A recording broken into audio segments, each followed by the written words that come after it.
Robinson in because he was good looking and he was articulate, went to UCLA. He fought for the country, but there were guys that were better than Jackie. Yeah. Although Jackie was good. Jackie was good, but Cool Papa Bell. I've been to the Negro League Baseball Museum 8 times. Yeah. It's in Kansas City. And you got Cool Papa Bell, Josh Gibson, who hit way more than Babe Ruth, but Jackie was the model black dude. He's articulate, boom, boom, boom. Yeah. But then we were in the major leagues in 1884 with Moses Walker and his brother Welber. Then we got banned from baseball for 60 years because the commission was like, no more black people. Yeah. So then 1947, that's when Jackie Robinson came in.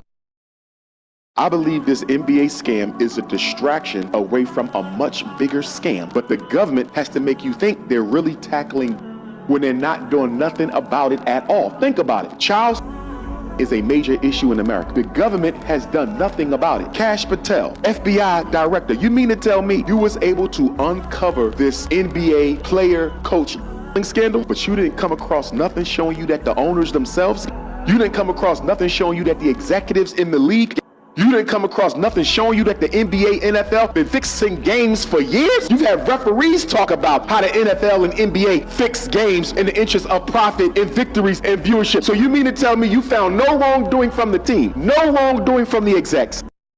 Columbus didn't discover America. Black people were already here. Mansa Abu Bakr II left Mali in 1311 with a fleet said to be 2,000 ships strong. Some accounts claim dark-skinned sailors were seen in parts of Mexico centuries before Columbus arrived. Reports also mention African-style tools found in South America. Even Egyptian mummies were said to test positive for cocaine and tobacco, plants native to the Americas. So who brought them back? The Bible says the truth would be revealed in the last days. Well, guess what? We were already here, and that's why...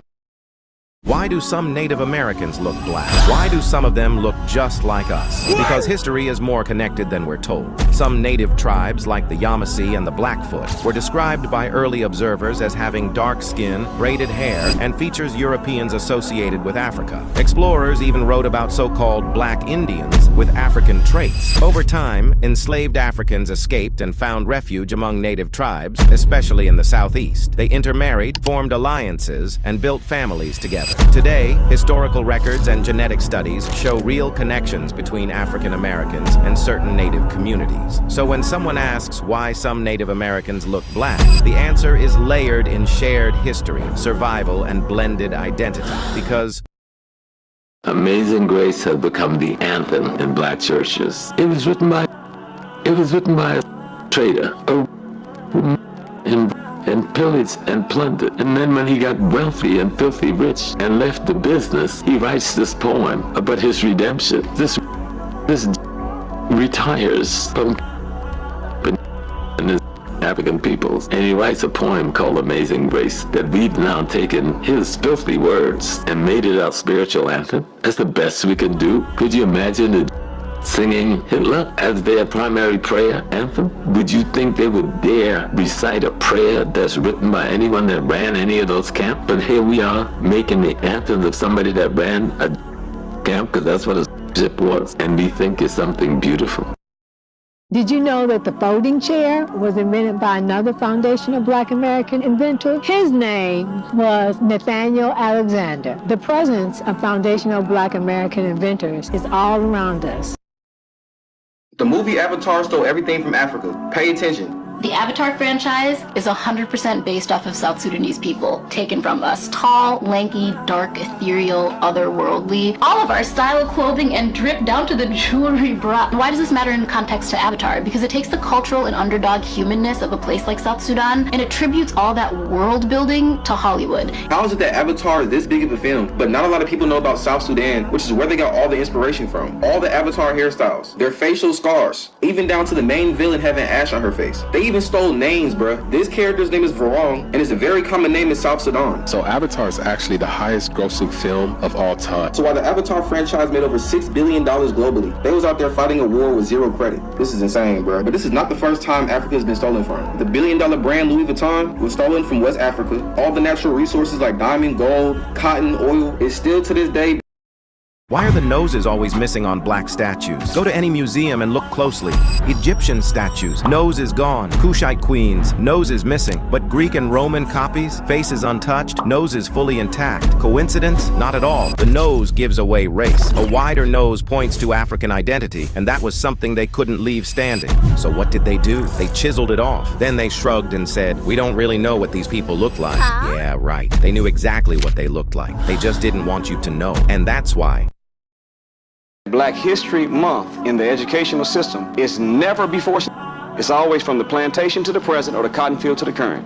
You never learned about Imhotep or Mansa Musa or the Nile Valley civilization or Timbuktu or the lost city of Atlantis. We don't learn anything about what we were before we were kidnapped and brought to America and westernized and Caucasianized. We don't learn about what we used to be before we were brought here. We learned about the accomplishments of us under the master, or about a freedom fighter or a revolutionary who either was or their movement was broke. So guess what happens to the mind if all we know about is plantation to the present? What happens is, if we look back and we see us as living in mud huts, working from can't see morning, can't see night for free, dressed in burlap, then we start getting a little apartment, $10 an hour, a couple jackets, and think we didn't really came somewhere. Have you took a good look at a monkey? A monkey got thin lips. Take a good look at a monkey. A monkey got light eyes. Take a good look at a monkey. A monkey got straight hair. Take a good look at a monkey. Rosa Parks' husband had a car, but she ain't know that. Not to mention, she was the second person. The first girl was a little too dark-skinned, and she had a baby. And that wasn't the image they wanted to go for. Before there was Martin Luther King, there was a dude named Vernon Johns. Vernon Johns was about group economics. He turned the backyard of the church a co-op, and he also let people sell their wares, sell their gifts, sell their talents. And you know what they did? The board got him out of there and said, you know what we need? We need a young kid who's not going to push back, who's going to fight enough, but not enough to rabble-rouse them white folks. So they got themselves a young kid with no flaws named Martin Luther King Jr. because the person that was talking group economics, and by any means necessary, he was too problematic. Because if you can't stand for anything, you'll fall for everything. If you not have nothing to do for you ain't fit to live. What are you willing to do for? Clicks and likes?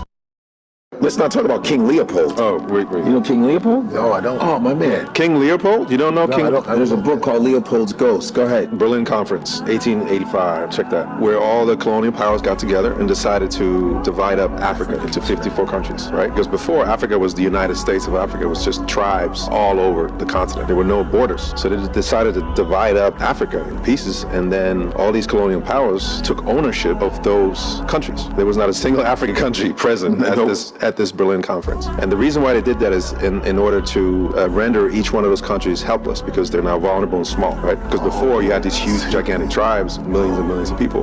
It would have been very tough for them to go over there and exploit and rob them of their natural resources.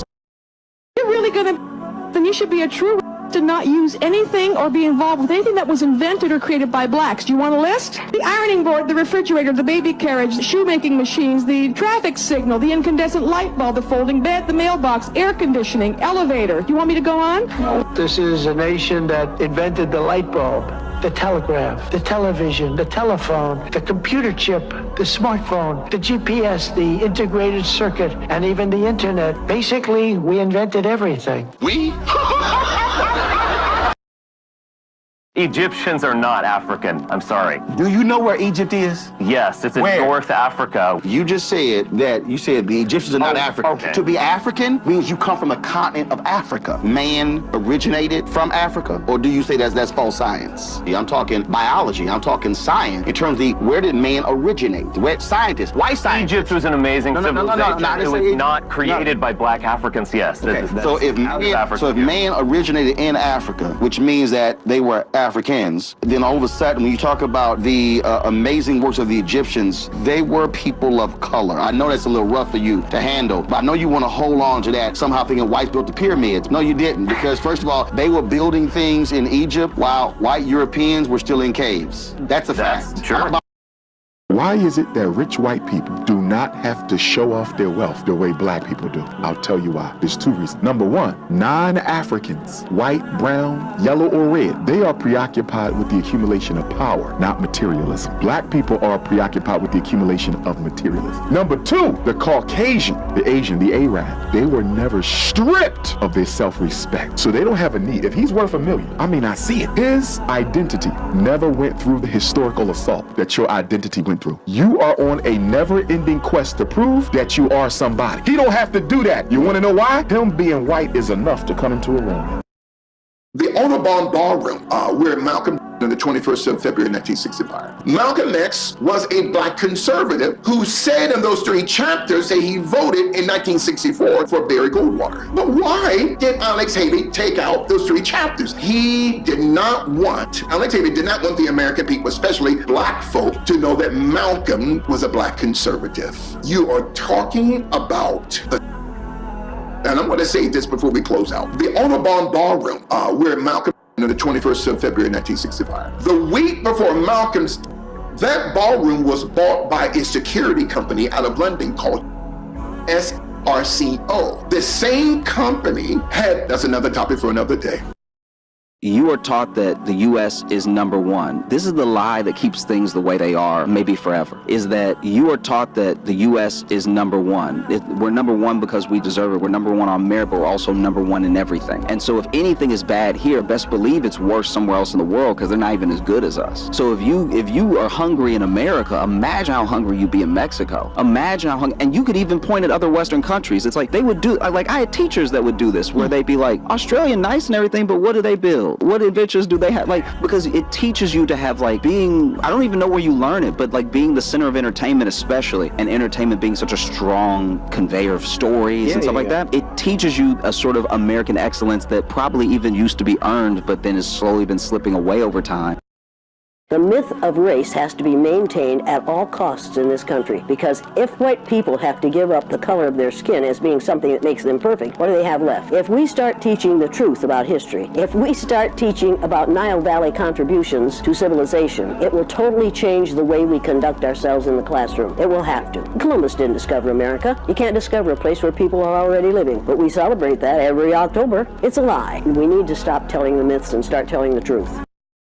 I was talking about the original Hawaiians being black, and this Hawaiian lady, current Hawaiian lady who's mixed with, she said she got mad at what I said. The first Hawaiians were black. And I go, you got mad because I said they were black. And she goes, and you pronounce words. I go, first of all, I'm not Hawaiian, so I might have made a mistake in pronunciation, but you're splitting hairs. You're mad because I said they were black. You're not mad at my pronunciation. You're mad because I said they were black. Anytime we say somebody is black, everybody gets mad and you're mad. Somebody gotta be black in this world, all right? Everything did not start out white. What the is wrong with you? If we were the first, if black Africans are the first people on the planet, there's a lot that they did first. And it's a tropical island, bro. Like, it's thank you. You can be light skinned on an island. But my thing is, them being dark makes sense. It's sunny out. It's sunny out, yeah. And you've been there for generations. What the Right, yeah. But I said the original Hawaiians, and she goes on this whole rant like it's not true. There's no connection to Africa.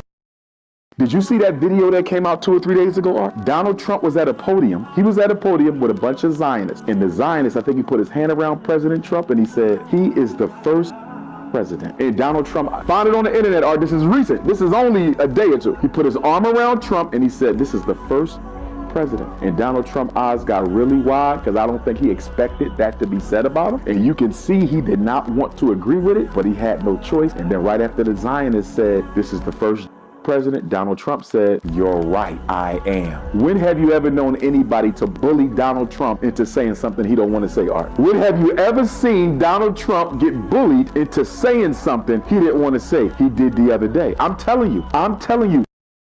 They were forced to sign a document that they called the PAC. Between 1958 and 1961, France did something absolutely horrible. France made the Francophone African countries, the 14 countries which were formally, but still colonized by the French. They were forced to sign a document that they called the PAC. PAC, for this continuation of colonization. If you want your independence, you must sign this. Guinea Secretary said absolutely not. Mali said absolutely not. France, pack your bags and go on back home. France could not believe it. Could not understand that an African country, these monkeys, do not want to be affiliated to France. They said, we will show you. So history tells us France went into those two countries, took everything that they thought they had brought to those two countries.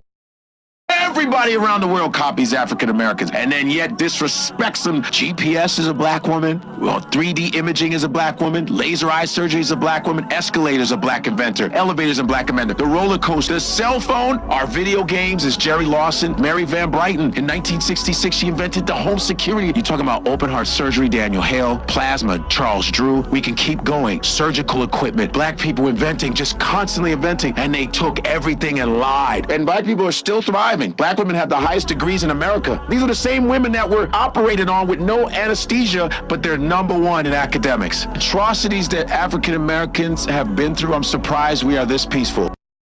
80% of African Americans, stop pretending, cannot afford to come to Africa. Wow. Really? I'm saying they cannot afford. They may want it in their heart, but America has them shoed, has them bootstrapped, tied. Because guess what? They have to pay mortgage every month. They have to pay their car note every month. They have to pay their insurance every month. They can't even watch DSTV unless they pay every month. So how are you going to have money to say, let me go back and learn about my family, my history, my roots from every month? You have to worry about, I got to pay this. I got to pay. When do you get a break to think? But that's the system. This allows me to control you left, right. Because you never have time to stop and say, oh, how do I work on this or where do I go from here? You don't have that time. When you live in America, most people, if they're being honest, on the first of the month, from the 1st to about the 20th, 25th of the month is when you finish paying your bill.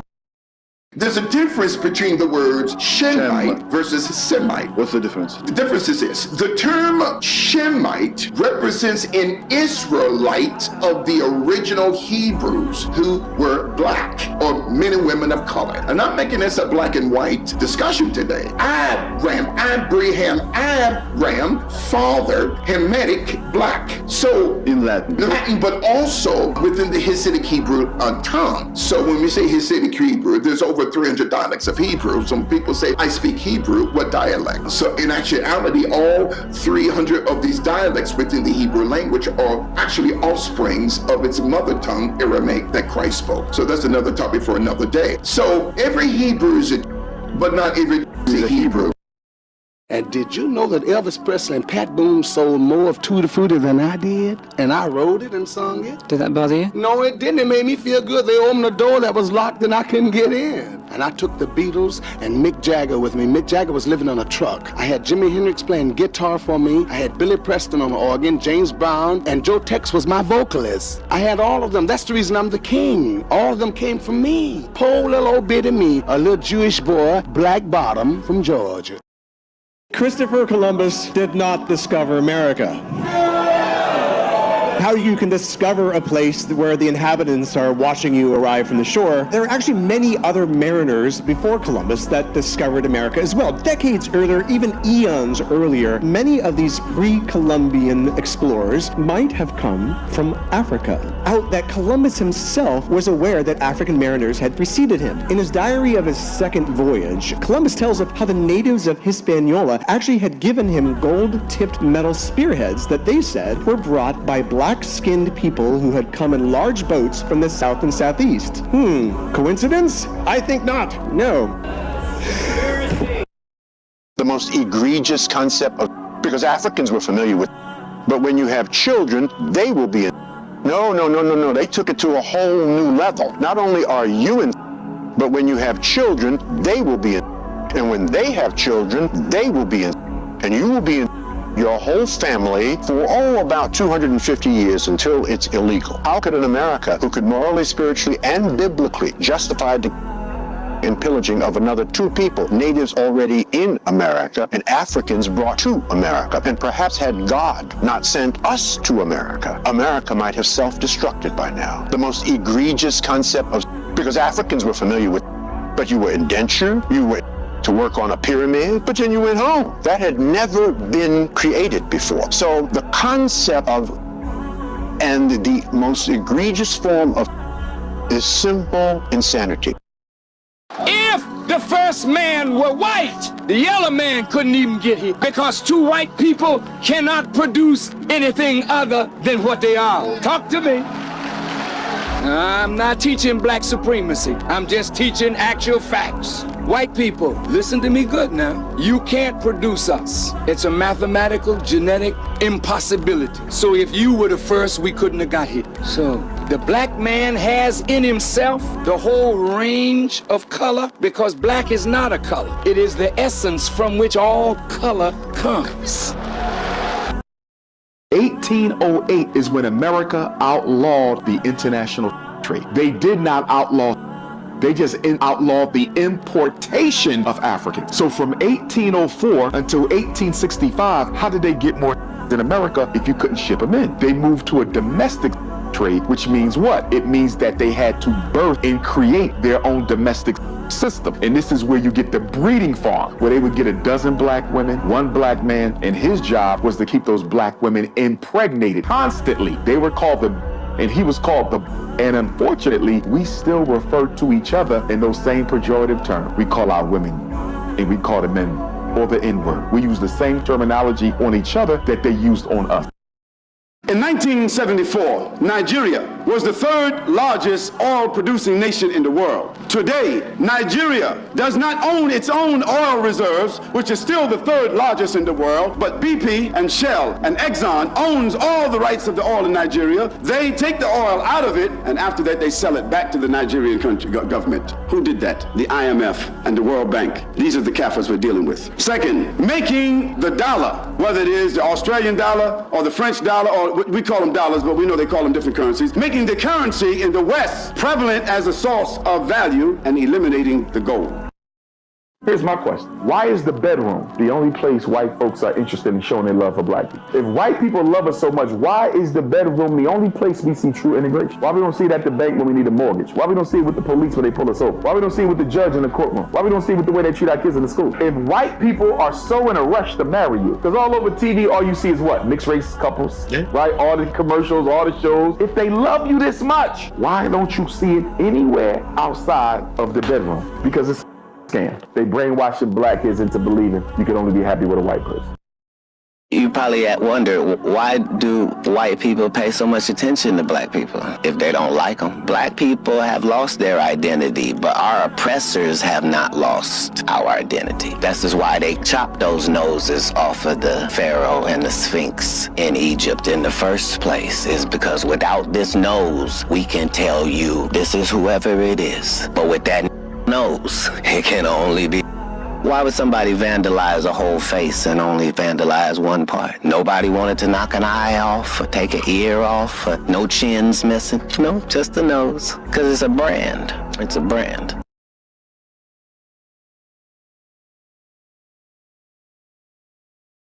He didn't just speak to crowds, he commanded them. A preacher who became prophecy. A voice that could make America tremble and believe in the same breath. To the public, he was the dream, the conscience, the apostle of nonviolence carved into history books and holiday speeches. But away from microphones and spotlights, there was another truth. A man, brilliant, burdened, magnetic, flawed. He preached fidelity while craving warmth. He spoke endlessly of love while quiet. A big reason why we've seen a drop off in race pride is because the American African, we're the only group in the country whose youth can't come to us for the resources they need. If I'm Chinese, I can go to the Chinese community for a job. I can go to the community for a scholarship. You see that? If I'm an East Indian and I need a place to live, I can go to my own community. When the last time you seen a homeless Chinese person? When the last time you seen a homeless East Indian? You don't, because the community will not allow it. You see that? Our solution is the community. The reason we losing is we're practicing Caucasian individualism without the resources the Caucasian has. It's okay for the Caucasian to practice individualism. You wanna know why? When he go to Wells Fargo, he gonna get that business loan. When he go to Chase Manhattan, he gonna get that school loan. We don't have access to systemic resources, so we have to make them. We have to move out together. Individualism is suffocating the progress of Black America. United we stand, divided we fall. If Jesus was white, explain how he hid in Africa. The Bible says he fled to Egypt, a land of dark-skinned African people. A pale baby wouldn't blend in. He'd stand out like a lantern in daylight. Early Egyptian art even shows a dark-skinned baby with curly hair. They didn't just lighten Jesus, they lightened the story. And when you realize the Messiah blended in with Africans, it makes you wonder what else they didn't want you to notice when he hid in Africa. Listen, prejudice. If you hate. Prejudice is two different things. If I dislike you because you white, that's prejudice, all right? Right, because you're prejudging that's who right. I am. That's all that is. But if it's the ability to control your faith and destiny, and we don't have that power. That's what he's sitting here talking about now. And why we got that power? We got no money. But you know, okay. But you know, how do you get I have the money? to say, Mr. Ice-T. See, that's the problem. How do you get the money? You bill. You don't become a Rob the Federal Reserve No, Bank. that is not how. And you don't become a president of a major corporation. For everybody listening, my uncle didn't.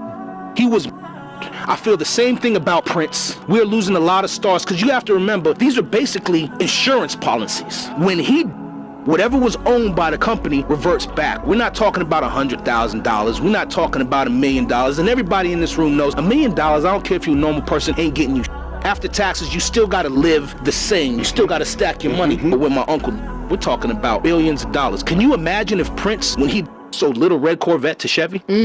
Let's just you think about it. Notice that when my uncle, why do you hear all his music? I'm gonna say it out there. When he first told me, LaToya, they're gonna me, I said, who, Michael? First I thought you were Michael Jackson. Nobody in their right mind would ever think of doing anything like this to you. That's what you think. He says, no, but you don't understand. And then I saw how serious he was. He said, it's bigger than what you think. I said, well, Michael, what is it? He said, it's my publishing. They're after my publishing. They want to take it. If you're over 50, you've watched America cycle through eras of progress, backlash, and carefully managed public speech. You've seen which voices get amplified, which get tolerated, and which get pushed out of the room entirely. And if you've paid attention long enough, you've probably noticed something else. It isn't always the loudest voices that get treated as dangerous. Sometimes it's the ones that refuse to be edited. Louis Farrakhan is often portrayed as a figure feared by powerful political and social. Are you African? Are you African American? What are you? I'm an African raised in America, clearly. So you're not American? I wish I was, but my mind is not American. It's clearly African. But you have the accent, you have, I went to school in America. All my whole earlier childhood, I was raised in Africa. Then I came to America. Every summer, we would go back to Africa for a vacation. And then when I graduated high school, it was a choice whether we wanted to go to Africa or stay in the U.S. And just the opportunities in the U.S. were so much greater than Africa. Well, you're certainly the perfect example of the American dream coming true. And what would be your advice to a young African who's immigrating to the United States today? Ultimately, you can't change who you are. And I think the biggest obstacle is that when people come to the U.S., they kind of alienate their origin and they conform to what's there. And when you do that, first of all, you will never get accepted. They told you that making fun of black people in watermelon was just a harmless joke. But after slavery, watermelon was a symbol of black freedom, fast profits, no overseers, no permission. That reality terrified white America. So they launched a war of postcards, cartoons, and films to poison the image and turn freedom into humiliation. If you think this stereotype was an accident, you are about to learn why the real threat was black independence and why the joke still hurts. Long before the stereotype, watermelon was a secret sign of hope. Enslaved Africans carried watermelon seeds across the Atlantic, holding a piece of home even as everything else was stolen. Watermelon thrived in the southern heat. On the edges of plantations, people carved out hidden patches, small plots tucked behind cabins and along fence lines where they grew what they could call their own. These gardens were not just food, they were quiet acts of rebellion. Growing watermelon meant carving out a sliver of control, a taste of freedom no overseer could take away. Some families taught their children how to save seeds, how to hide a sprout, how to sell a melon for a few coins at market. That money did not go back to the plantation. It bought shoes. It bought dignity. It bought a future that was not owned by somebody else. Watermelon was more than a crop. It was a password. A way to say I have something of my own. After emancipation, those skills exploded. Freed men and women took what they had learned in hidden gardens and turned it loose. No overseer, no permission, just land, seeds, and the promise of life under their own name. Every watermelon patch was a declaration. I am free and I feed myself. That is what made watermelon dangerous to the old order, not the taste, the independence. Watermelon was not just a symbol, it was a business plan. In the hands of black men and women, it became quick cash. You could plant a seed in spring and be selling sweet, heavy melons by the middle of summer. 80 days, maybe 100 if the weather turned. No cotton field could match that speed. No white boss could touch that money. Markets in the South filled with black vendors, some with wagons, some with nothing but a basket and a loud voice. They set up on corners, at crossroads, at the edge of every fair and festival. Buyers lined up, coins changed hands, and the profit stayed in black pockets. No middleman, no overseer, just hustle and sunburn and the taste of independence. The fruit was cheap to grow, but it sold fast. For every melon, a new pair of shoes, a school book, a Sunday hat. Watermelon money built lives. It was loud, public proof that you did not have to wait for permission or a paycheck from a white man to get paid. That is what made the old order nervous. Black people were not waiting for handouts or scraping by on leftovers. They were running their own show out in the open, and the money was real. The streets did not just smell like watermelon, they smelled like freedom with a price tag. That is the part nobody wanted to talk about. In 1869, a single drawing in Frank Leslie's illustrated newspaper flipped the script. It was not random. It showed black people crowded around a pile of watermelons, mouths wide, faces exaggerated. Joy turned into mockery. This was not about the fruit. It was about sending a message. Black freedom would be ridiculed, not respected. The ink was barely dry on emancipation papers, and the backlash was already in print. That cartoon sparked a gold rush for racist souvenirs. By the 1880s, postcards and trade cards flooded the market. Printers from New York to New Orleans cashed in. They churned out thousands of cards showing children with sticky faces, adults grinning through oversized slices, rinds tossed at their feet. No one had to coordinate. The business was too good. These images sold everywhere, at drugstores, in mail order catalogs, on the racks at train stations. You could send a watermelon card from Georgia to Chicago and get a laugh from anyone who saw it. Cash changed hands, and the image spread. Publishers did more than ride a trend. They built an industry.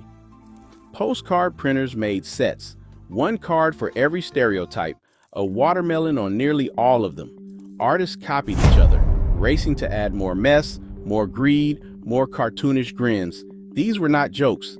They were mass-produced insults, shipped by the crate, bought by the bundle, pinned to kitchen walls, and pasted in scrapbooks. The stereotype became an object, a product, a punchline you could hold in your hand. The message was clear. If black people could not be stopped from selling watermelon, then their pride in it would be turned into shame, one postcard at a time. Hollywood got in on the act early. Studios like Edison and Universal churned out short films with the same joke: black people fighting, stealing, or slobbering over watermelon.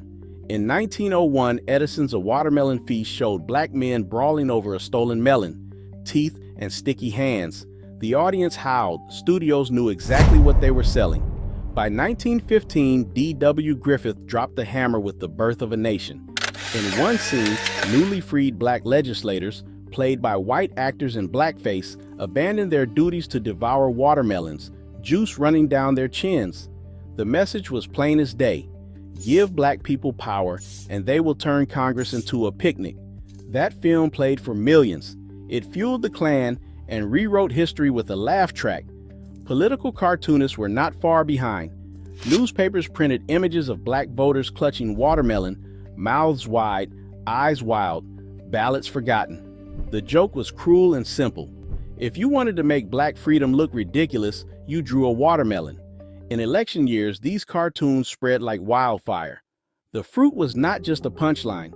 It was a weapon used to smear black voters as childish, greedy, too foolish for democracy.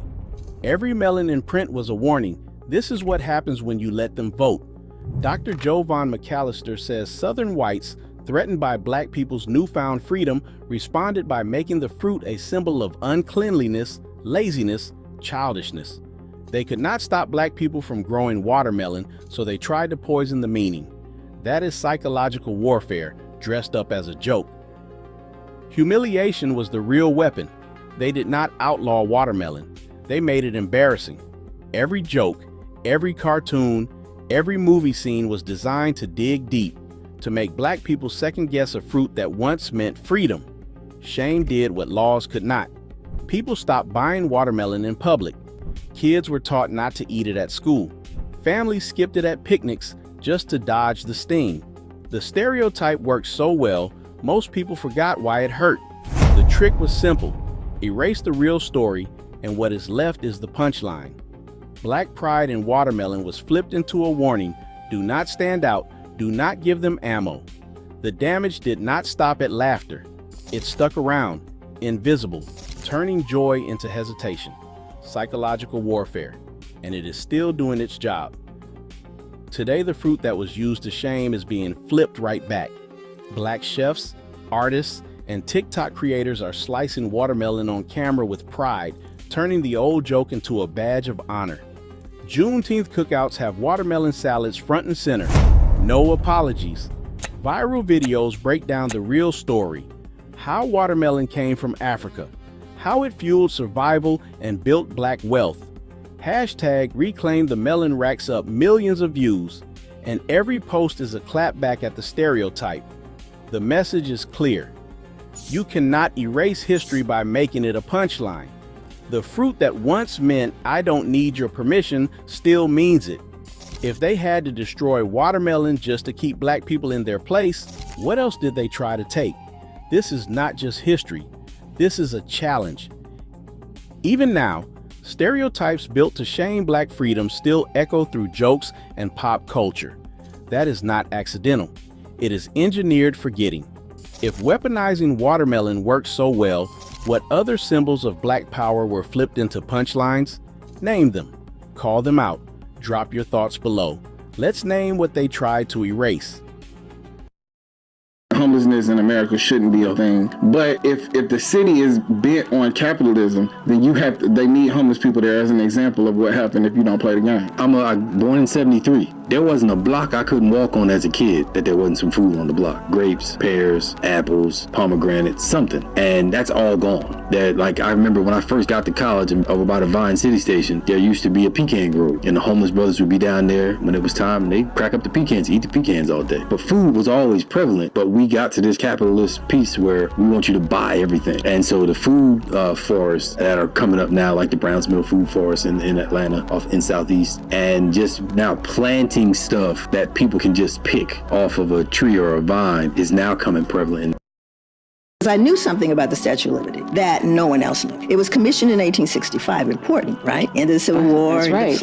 Pretty important. She's a statue of what? Liberty. Yes. So the chains represent the broken chains, the shackles, was the end of.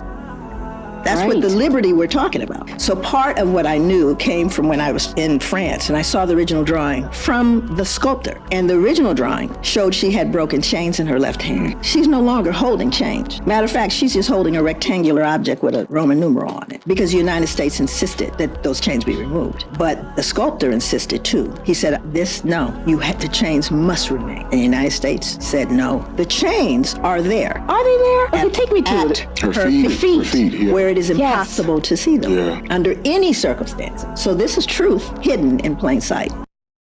It's a white man that isn't a sin to with a white woman. Yes. Did they bring you here from Israel or did they bring you here from Africa? No, we actually came from the west coast of Africa, and the common misnomer is that black people.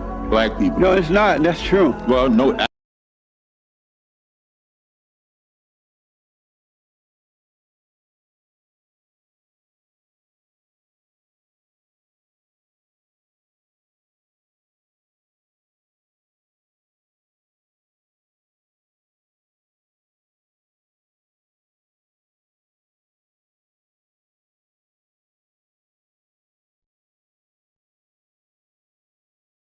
Because I'm an African-American woman and there is not enough time on the show to explain hair. That being said, I took off my hair, I took off my wig because what I felt like was every time I put on a wig that I was apologizing for who I was. Being a dark-skinned woman, very curly hair, I felt like I was hiding it. And I felt like I was saying that, okay, my characters aren't very glamorous. See me, aren't I pretty? And I felt like I didn't want to do that anymore. And I felt that like the Oscars was a perfect time to do that, so I stepped into who I was. The only difference between the Democrats and the Republicans is their strategy. They both have the same agenda for black people, and that's to marginalize you. The Republicans tell you they hate you, and the Democrats act like they like you, but they really hate you too. So when Governor Ron DeSantis of Florida signed that executive order to eliminate the teaching of in Florida schools, Joe Biden said he's not going to challenge it. You know why Joe Biden said he's not going to challenge it? Because Joe Biden spent most of his life, fighting against school desegregation. Joe Biden was one of the greatest enemies of the black community when it came to school desegregation. But because we got a short memory and Barack Obama said, vote for him, your black Jesus, everybody ran out there and voted for him when neither your black Jesus or your white Jesus did anything to save you from the white devil. Now let me give you the 5 problems. Miseducation, what's their solution? Mass incarceration, what's their solution? Police, what's their solution? Homelessness and gentrification. Mind you, we have the highest black homelessness rate in America. If you see the ancient god of Vietnamese, he's black. The ancient god of Hawaiians, he's black. The ancient god of the Indians, Vishnu, is black. The ancient god of Chinese Buddha is black. Are these Africans? No, European will tell you this is parallel development. And we sit around and accept this because he wants to develop his concept of white supremacy. And if he wasn't there first, then it didn't happen. You have pyramids in Egypt. You have pyramids in West Africa. And you have pyramids in Central America. You have those great big thick-lipped, big-nosed megaliths in the Ivory Coast. And you have them in the Olmec civilization here. But did they cross the ocean? No, because you know Columbus discovered America.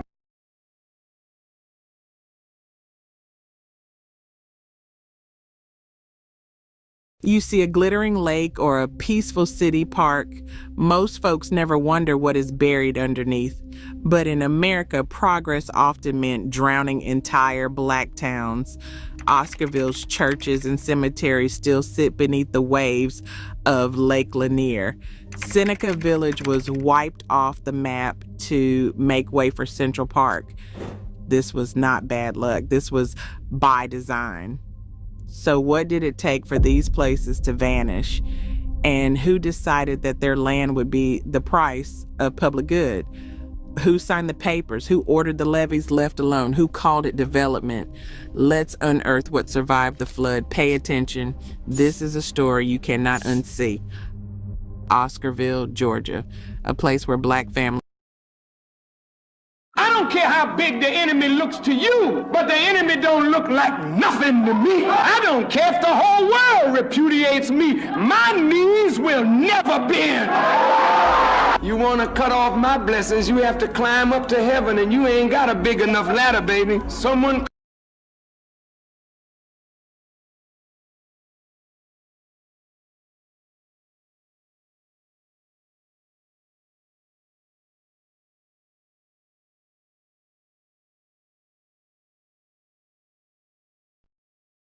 the whole world of atomic weapons looks like a flea to me compared to the power of the God I serve.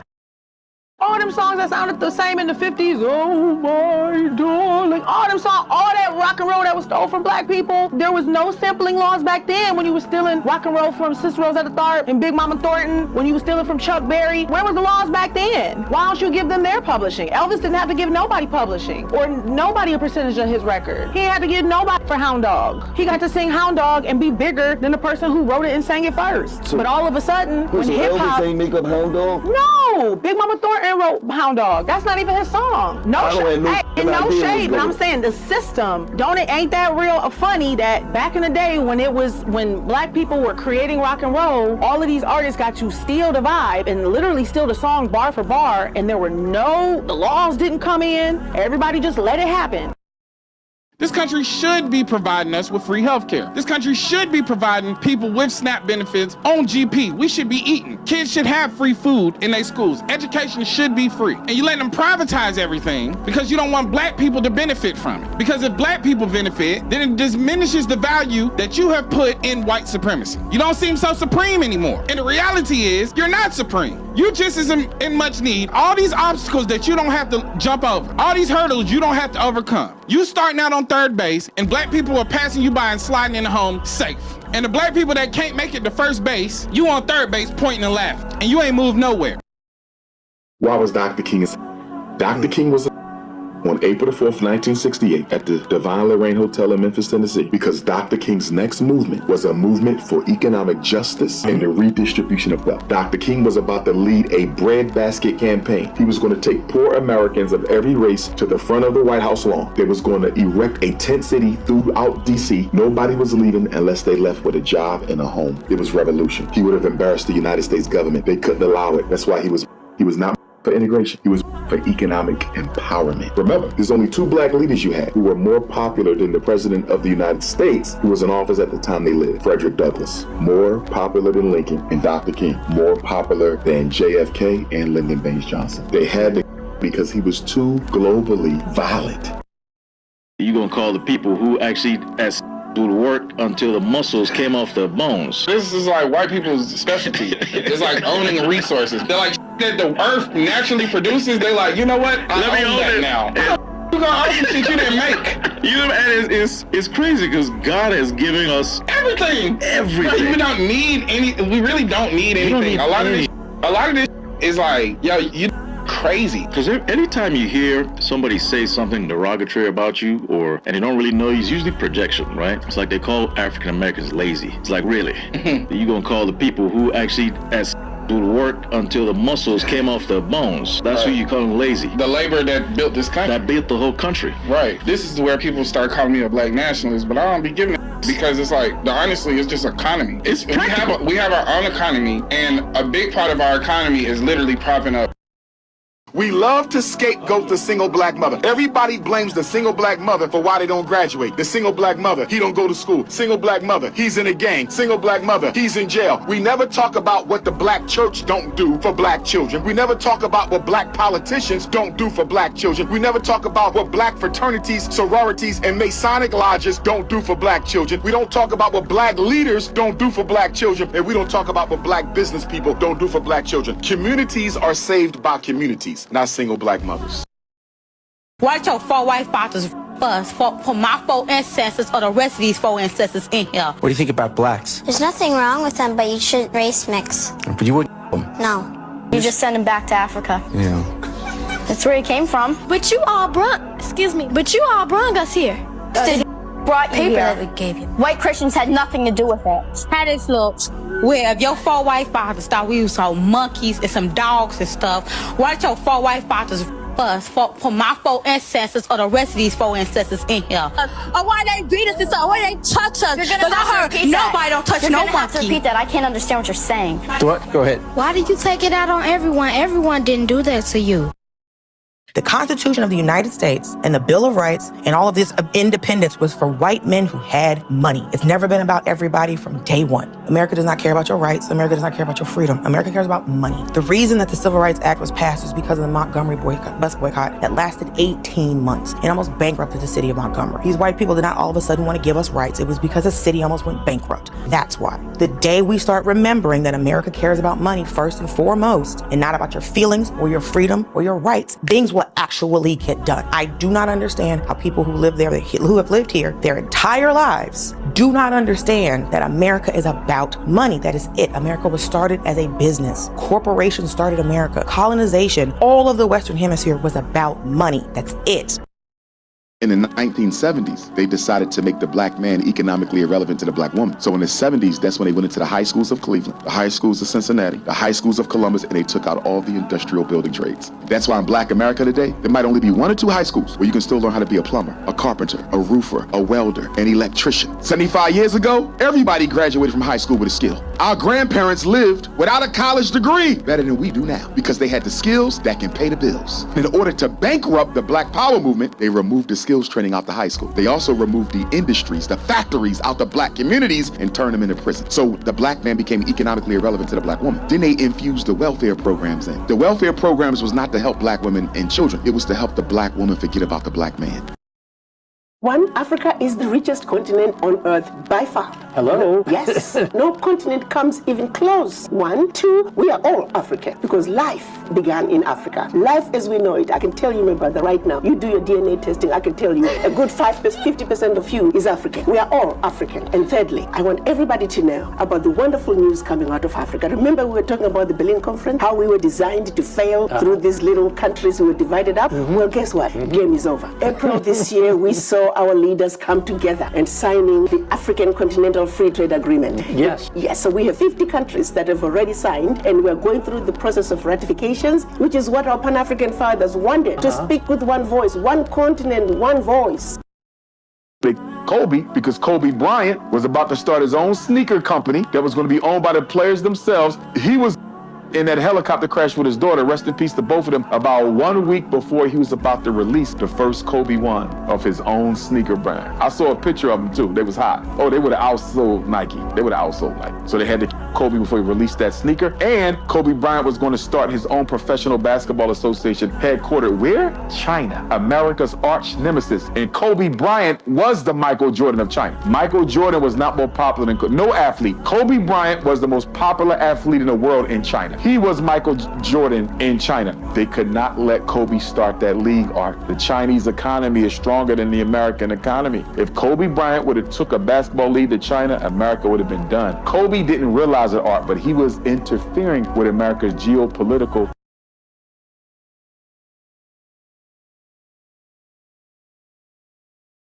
Forget the storybook Thanksgiving. The truth, when the Pilgrims arrived, Africans were already here, free, surviving, partnered with native nations. Half the colonists died that first winter. They had no idea how to live off this land. The real science of survival, growing rice in swamps, controlling water, preserving food, mastering crops and seasons, came from black hands. So, why did they hand you a holiday with smiling pilgrims and not a word about black survival? If you have never questioned who America thanks, stay sharp. This is the story they hoped you would never ask for. History books start the clock at 1620. The real timeline. Oh, that is hot. And then when you walk out there, like, man, we ain't gonna never put that down. Yeah, I see that happen. Yo, many times. Matthew, you couldn't even imagine how many rappers.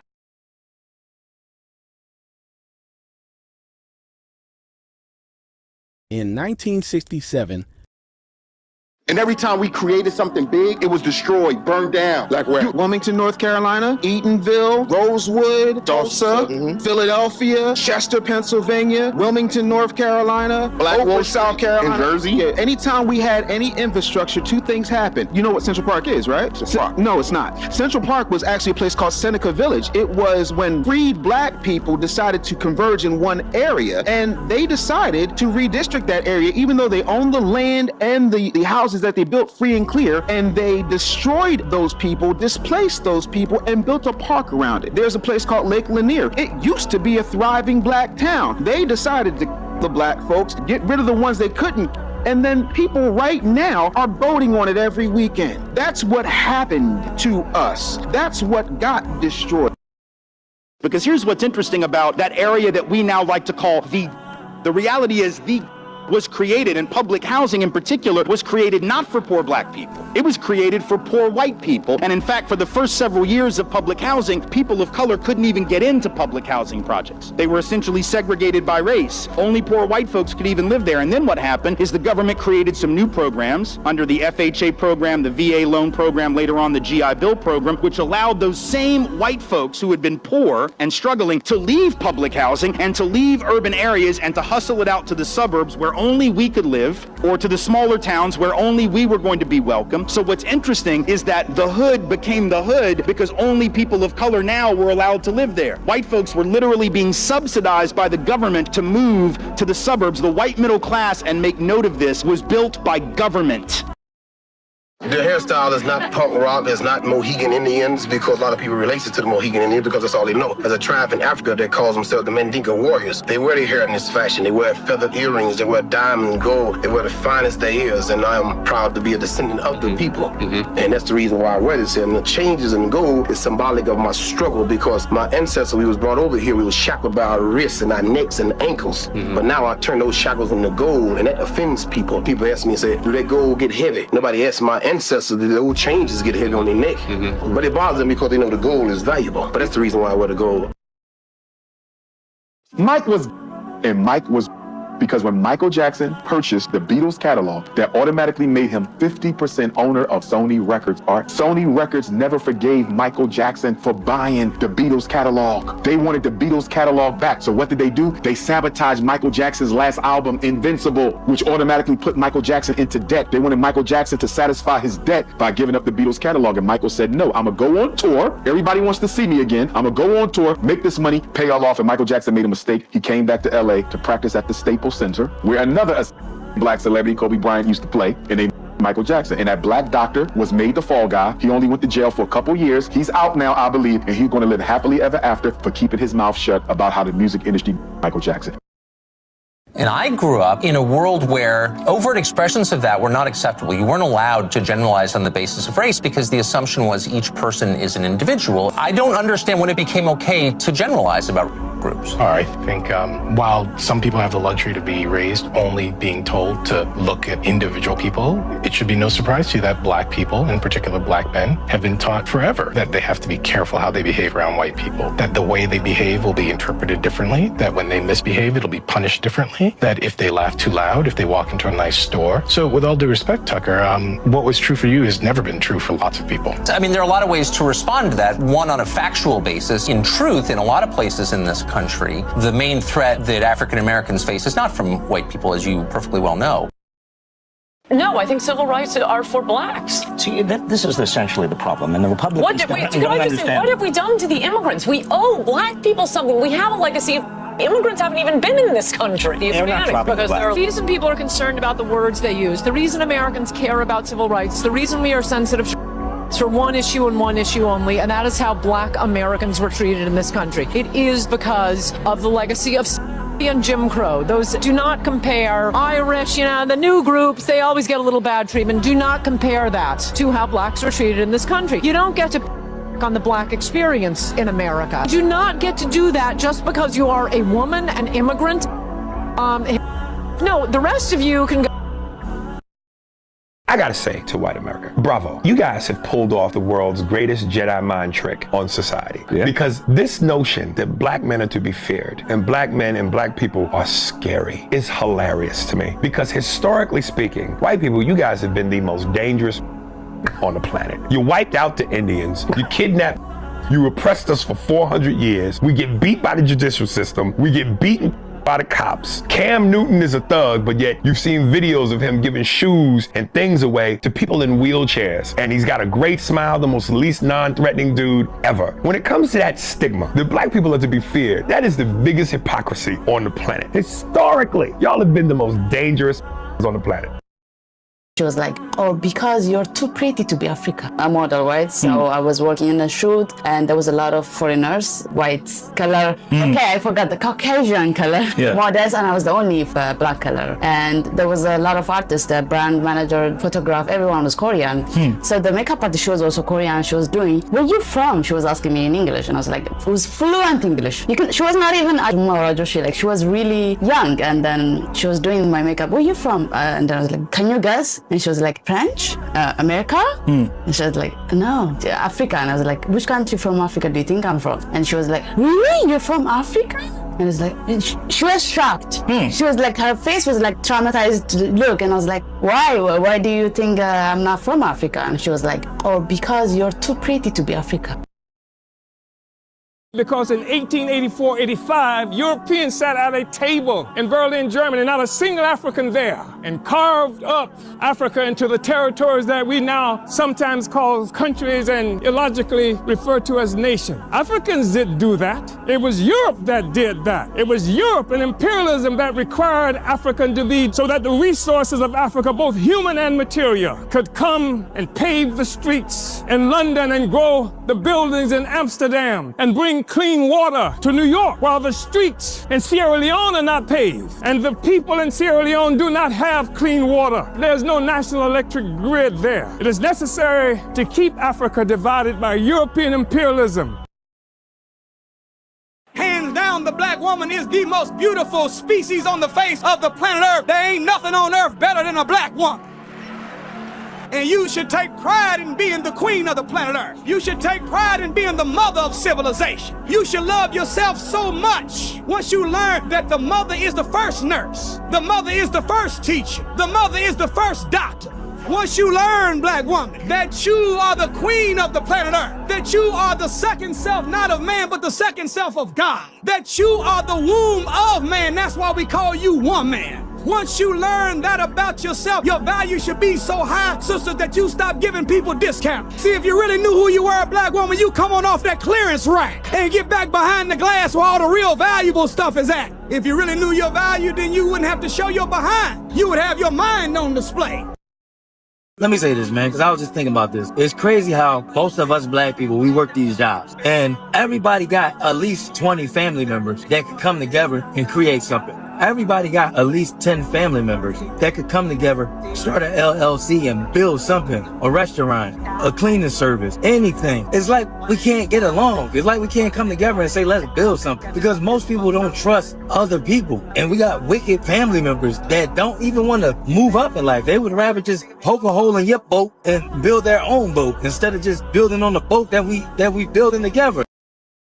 Those messages are that black men are dangerous because if you look at the news, there have been studies on this. Local news overrepresents black folks as overrepresents white folks as victims. So the message that gets sent is they're dangerous and specifically to you. They are not only bad people, they're going to hurt you. So therefore, we want to keep them on that side of town. We want to keep their children in those schools over there. We don't want to work around them. We don't want to live around them, et cetera, et cetera. So I think that message comes through loud and clear in the way that media represents people of color. You know, whenever we thinking about Tamir Rice, the 12-year-old child that was shot in Cleveland by police, when that happened, what did they do? The first news story in Cleveland that made a big splash was about Tamir Rice's parents and the history of and among his parents, not about the cop that we talk worse about black victims than we do white.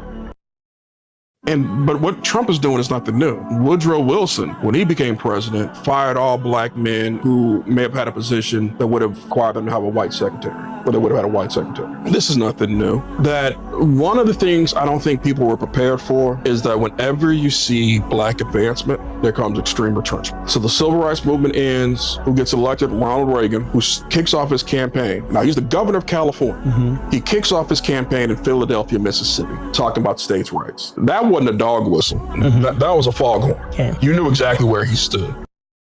So a lot of folks have heard this phrase, right? 40 acres and a mule. As you say, a lot of people thought, okay, this just never happened. And your reporting is called 40 Acres and a Lie. What's the truth behind this program? What do people not know? What people don't know is that it wasn't just a promise that was broken. People received land titles. We found more than 1,250 people who got land titles, men and women. They picked out their plots of land, mostly on the plantations where they were enslaved.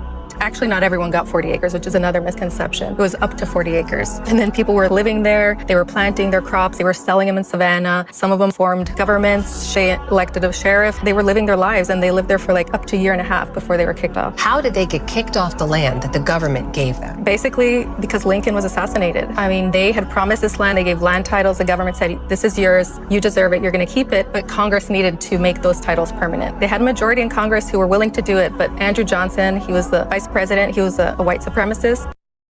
There is no bathroom. There are no colored bathrooms in this building or any building outside the West Campus, which is half a mile away. Did you know that? I have to walk to Timbuktu just to relieve myself. And I can't use one of the handy bikes. Lord knows you don't pay colored enough to afford pearls.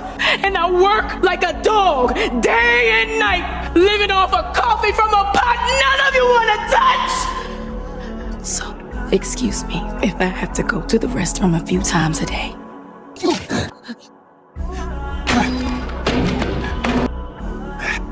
No more colored restrooms. No more white restrooms. Just plain old toilets. Go wherever you damn well please. Preferably closer to your desk.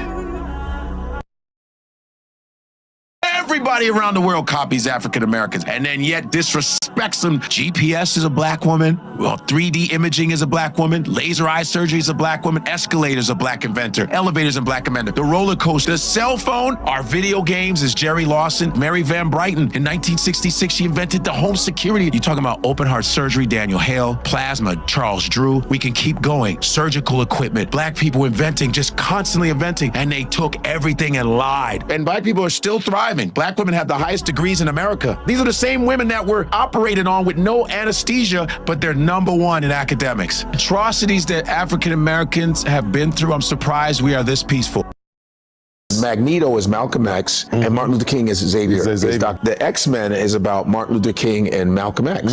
Yes. Magneto is Malcolm X, and Martin Luther King is Xavier. Is Dr. Xavier. Their philosophies were that's where he got it from. It's all a lot of stuff is from black stories. And they just kind of Superman is the Egyptian about Osiris, like power from the sun. Same thing. And when I was with Stanley, I love bragging about it. He was 89 years old, and I'm sitting with Stanley. I said, like, what the? He goes, Godfrey, I want to show you something here. You see this picture of Wesley Snipes? He's the reason why Marvel got out of bankruptcy.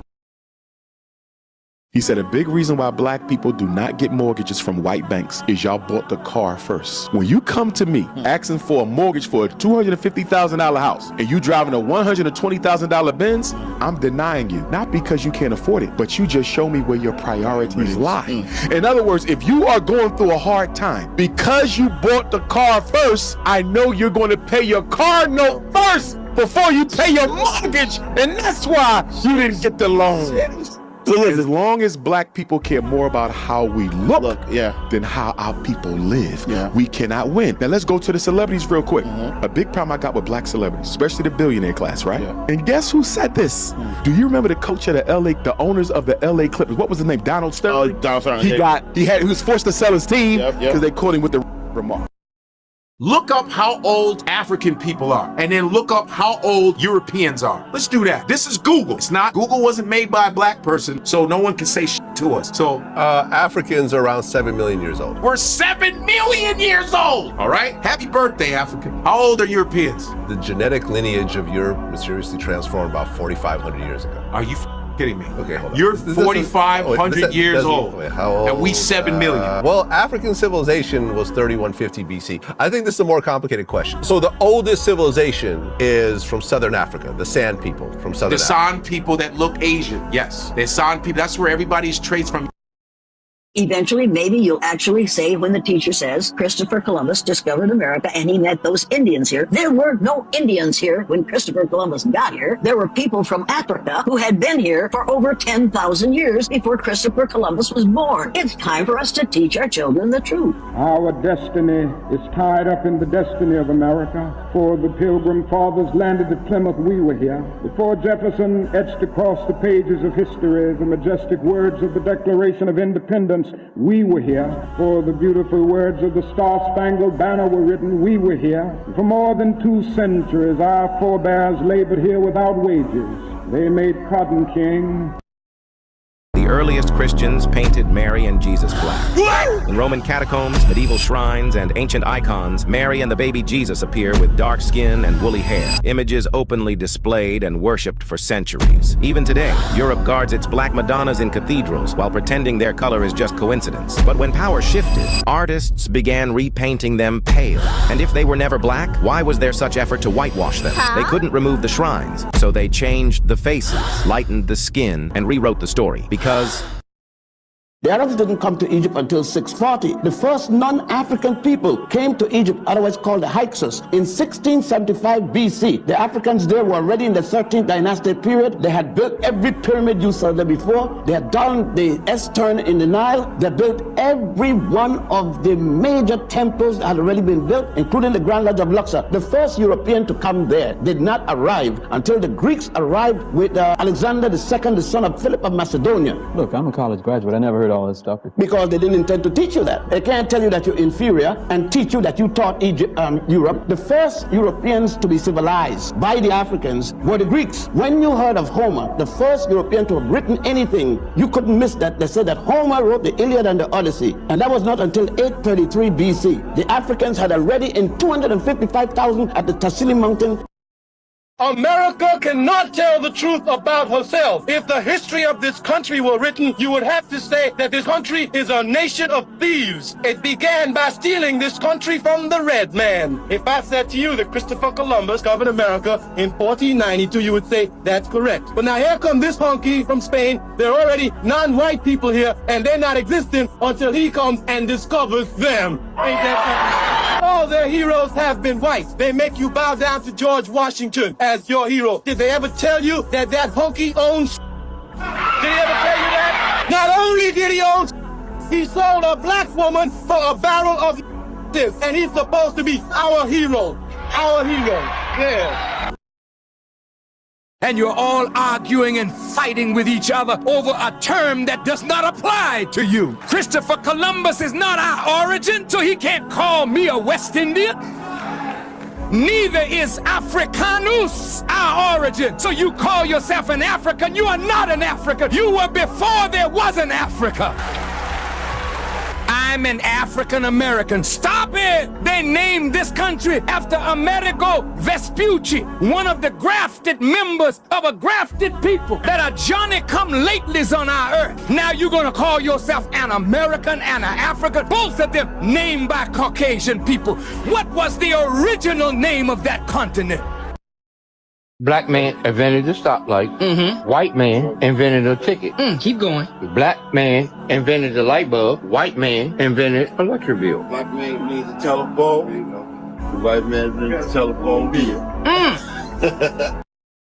All right, and so I just want you to understand that the Egyptians we now see are just like people who came here and took this land from the Indians, so that they're not indigenous to Africa, those who now rule Egypt. And Egypt is just as much a part of Africa as Birmingham or Alabama is part of the so-called United States. So what you're saying to me now is that the people that we see, Sadat and all those guys, are not true Egyptians? No, the fact that Sadat's mother was a Sudanese, Nasser's mother was a Sudanese, but their fathers were Arab conquerors. The one that was the African was Mohammed Naguib, the first president of Egypt, the one that overthrew Farouk. But 1 year after that, since he was looking for a hookup with the other Nile Valley countries as it used to be in antiquity, he was removed by the Arab.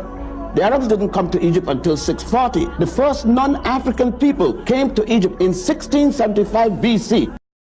Divorce from, separation from, their unit that produced rap music offensive to many, many people. Well, they're a little slow. They made a lot of money from it. But you know, I want to say this in closing, that gangster rap is really a mirror of American society. They are young people being gangsters, playing gangster. But the real gangsters are in the White House with suits on that destabilize government leaders, gangsters in the State House, gangsters in City Hall, gangsters in corporate America. Only these young people are bringing it all out in the open. So before you curse the fruit, check the tree that produced it. And we'll be back in just a moment.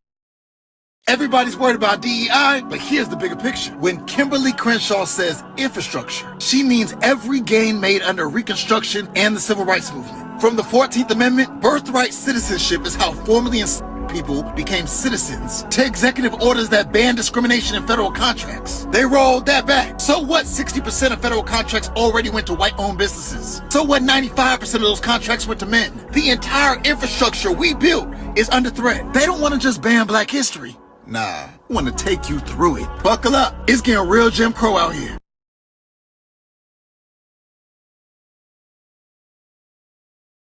Rasheed Aldridge went grocery shopping. He left in handcuffs, accused of stealing nothing but trust. That single store call in 2020 is not rare, and it is not harmless.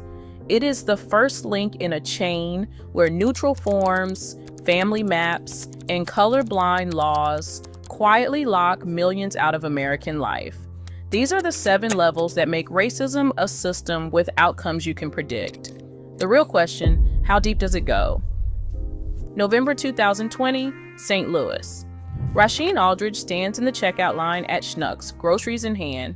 reusable bags on his arm. A white customer points him out and says he looks suspicious. The store employee does not argue, does not ask for proof, just follows the script. Policy says bag checks for suspicious items. The memo does not mention race, but it does not have to. The store calls the police. Aldridge ends up in handcuffs. No theft, no evidence, just a protocol that turns a shopping trip into a spectacle.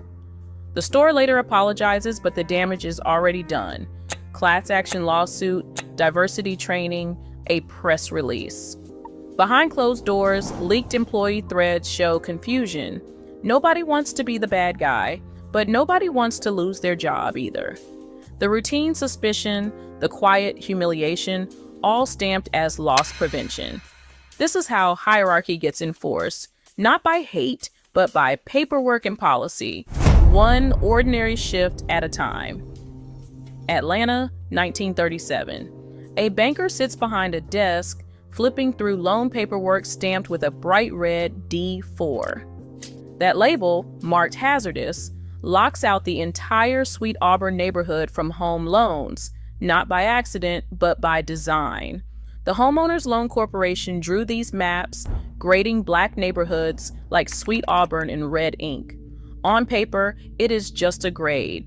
In practice, it means no mortgage, no repair money, no chance to buy. Banks point to the map, shrug, and say their hands are tied. Decades later, those red lines still cast a shadow.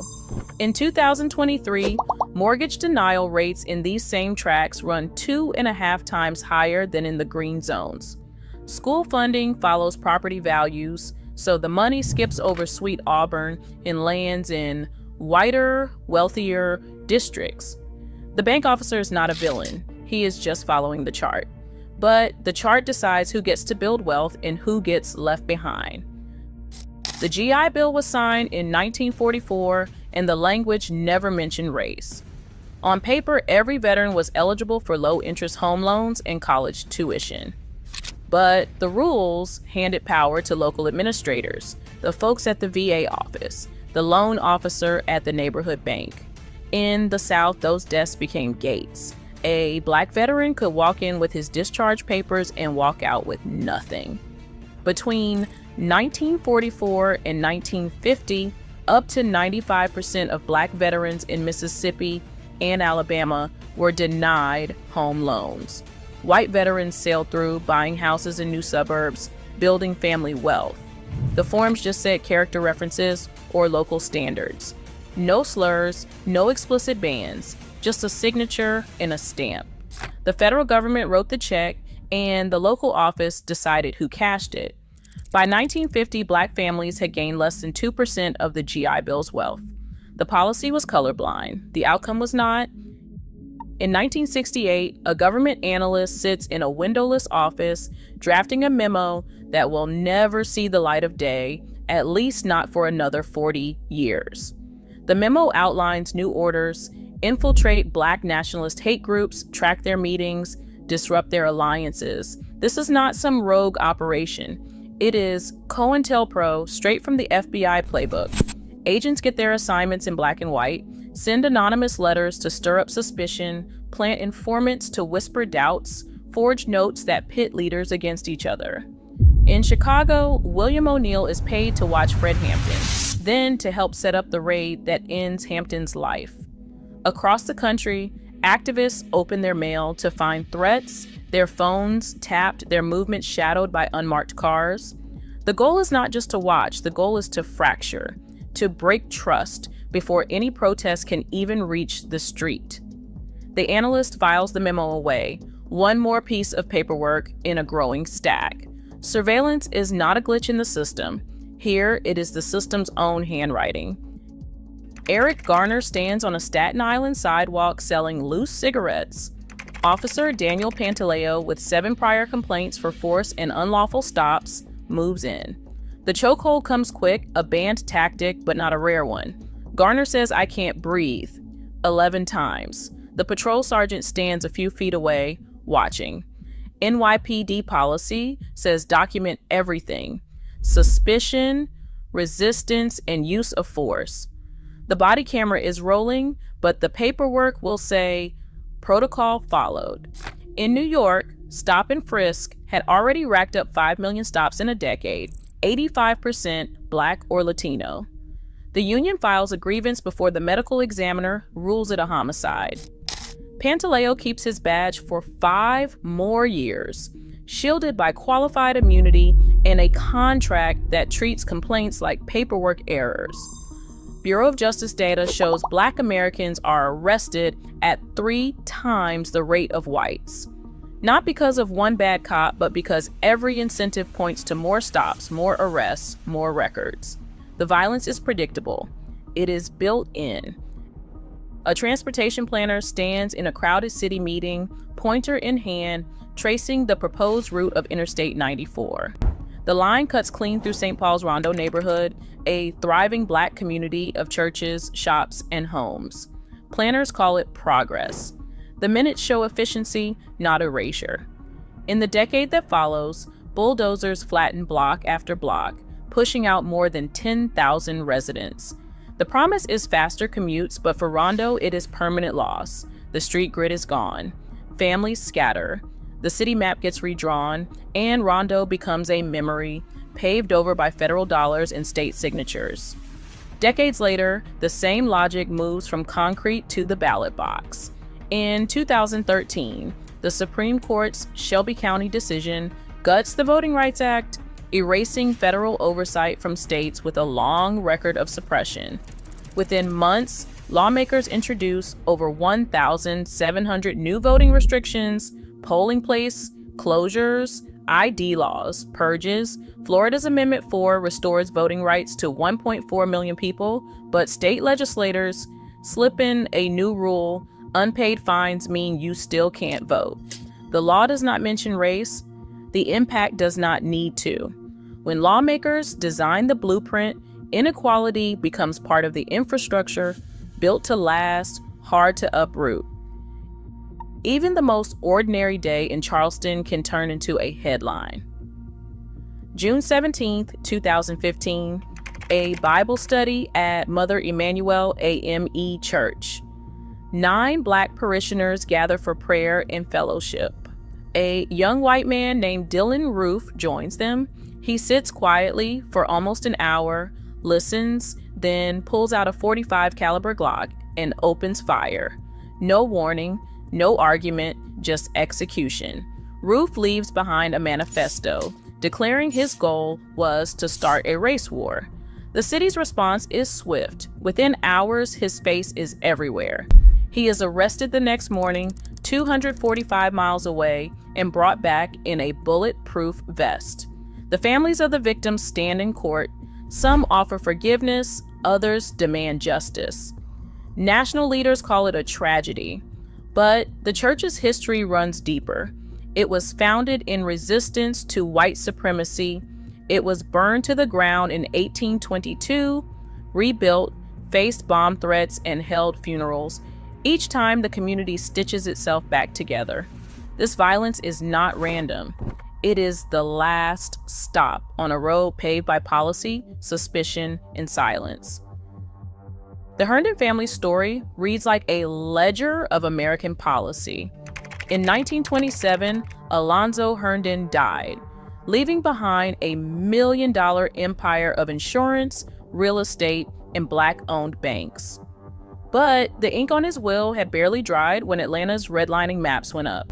The family properties fell inside the D4 zone, stamped hazardous. Mortgages dried up. By the 1980s, Herndon descendants had lost nearly 70% of that wealth, with property values gutted, business loans denied, and neighborhoods boxed in by zoning laws that never mention race. School funding follows the same lines. In those old red zones, Black students face discipline rates 3 times higher than their white classmates. A fight in the hallway, a skipped class. Each mark stacks up, closing doors to scholarships and jobs. By adulthood, the numbers keep climbing. Federal data shows Black Americans are 5 times more likely to be incarcerated than white Americans. Across the board, the median black family holds 1/10 the wealth of the median white family. The names change, but the chain stays the same. The numbers do not budge. Black wealth still sits at 1/10 of white wealth, decades after every neutral reform. The system adapts, it does not vanish. Until the rules change, the results stay the same. The question is not who is racist, the question is who benefits when the pattern never breaks. Drop your thoughts below. Black men at Pearl Harbor, black men in Guadalcanal, in the Solomon Islands, in the Philippines, at Iwo Jima, black men in North Africa fighting the Germans, black men at Anzio Beach, at Palermo, at Naples, to free Rome, to free Paris, to free Europe. Damn it, we to build America, and America has rebuilt Germany and Japan, and the is still suffering in the streets of America. Artists don't get paid anyway. There's maybe 10 or 12 of them that have semi-decent deals, and the rest of them are, you know. Like Mariah Carey just had this big $20 million. That's like a huge deal, right? If you signed me to a record company, or a record deal, let's suppose you have a record company, how much would you give me? The album sells for $18, right? How much of that would you give me? Half? Half sound good? Yeah. All right, check this out. If I sell 1 million copies, I'm gonna have $10 million, right? Roughly $10 million. Right. If I sell 2 million copies, I got $20 million. If I just sell 3 million copies, I got $30 million. Now who has the biggest record deal? Oh, I see. Yeah, right. Okay. Right? So Mariah kind of got screwed. Puffy is in jail because he sued Diageo Liquor Company, one of the most powerful liquor companies in the world. He sued them and forced them to settle out of court, and he also started a Black First political party. Jay-Z is going through this because Jay-Z also sued a liquor company, if I'm not mistaken, and he's trying to open up a casino in New York City. He'll be the first black man to ever do it. Michael Jackson, because he didn't want to sell Sony Records back, his ownership of the Beatles music, and he also wanted to buy Marvel Comics. He got accused of and them white boys soon when he entered a bid for Marvel Comics. Whitney Houston is because Whitney Houston wanted her masters back. She wanted her publisher, and she also wanted to do an audit on her royalty because she felt that she had gotten robbed out of all the money that she made. Mariah Carey was the highest selling female artist of all time, and her song, the remix of I Will Always Love You, is the highest selling female single in world history, and she was broke. She had it before the truth came out. Prince was because he didn't want to give his unpublished music over to his music company, so they took his life, and now they got all his music.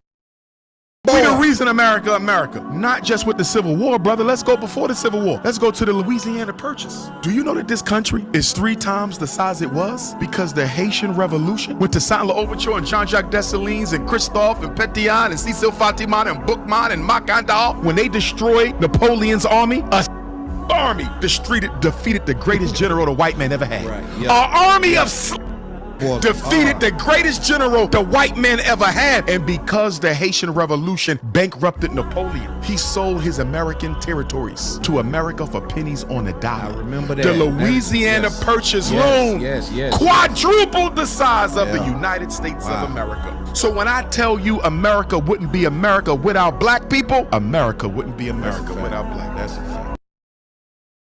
Now, I found out that the Greeks, who were supposed to have been the founders of civilization because they were the first civilized white folks, but the Greeks got their civilization from the Egyptians, and the Egyptians were black people. And the Greeks passed their civilization on to the Romans, and the Romans were a very stupid, dumb bunch of people for the most part. They couldn't retain it, they lost it.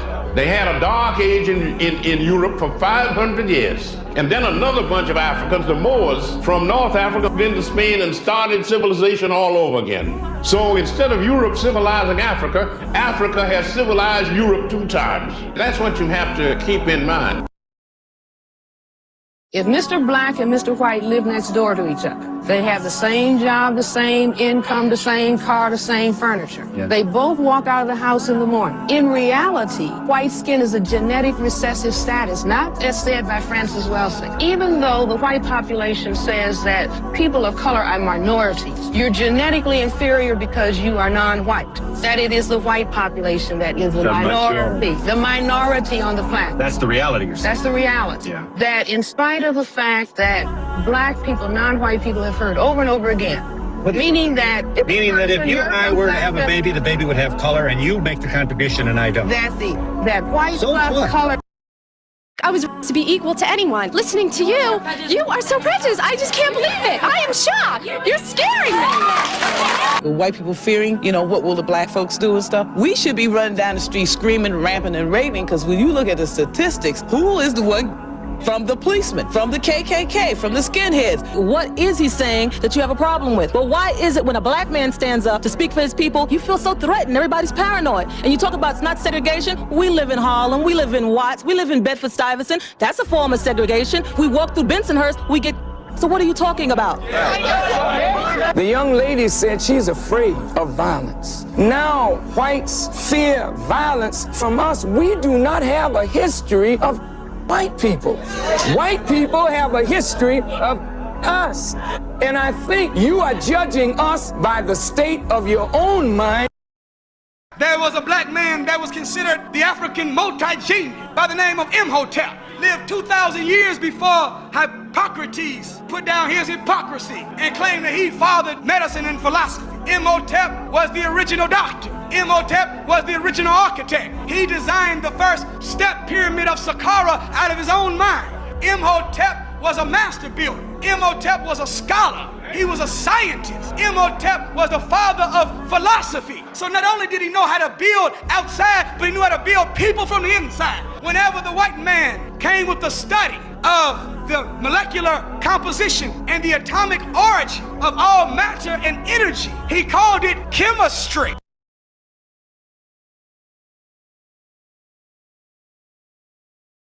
Fried chicken built freedom before it was ever turned into a punchline.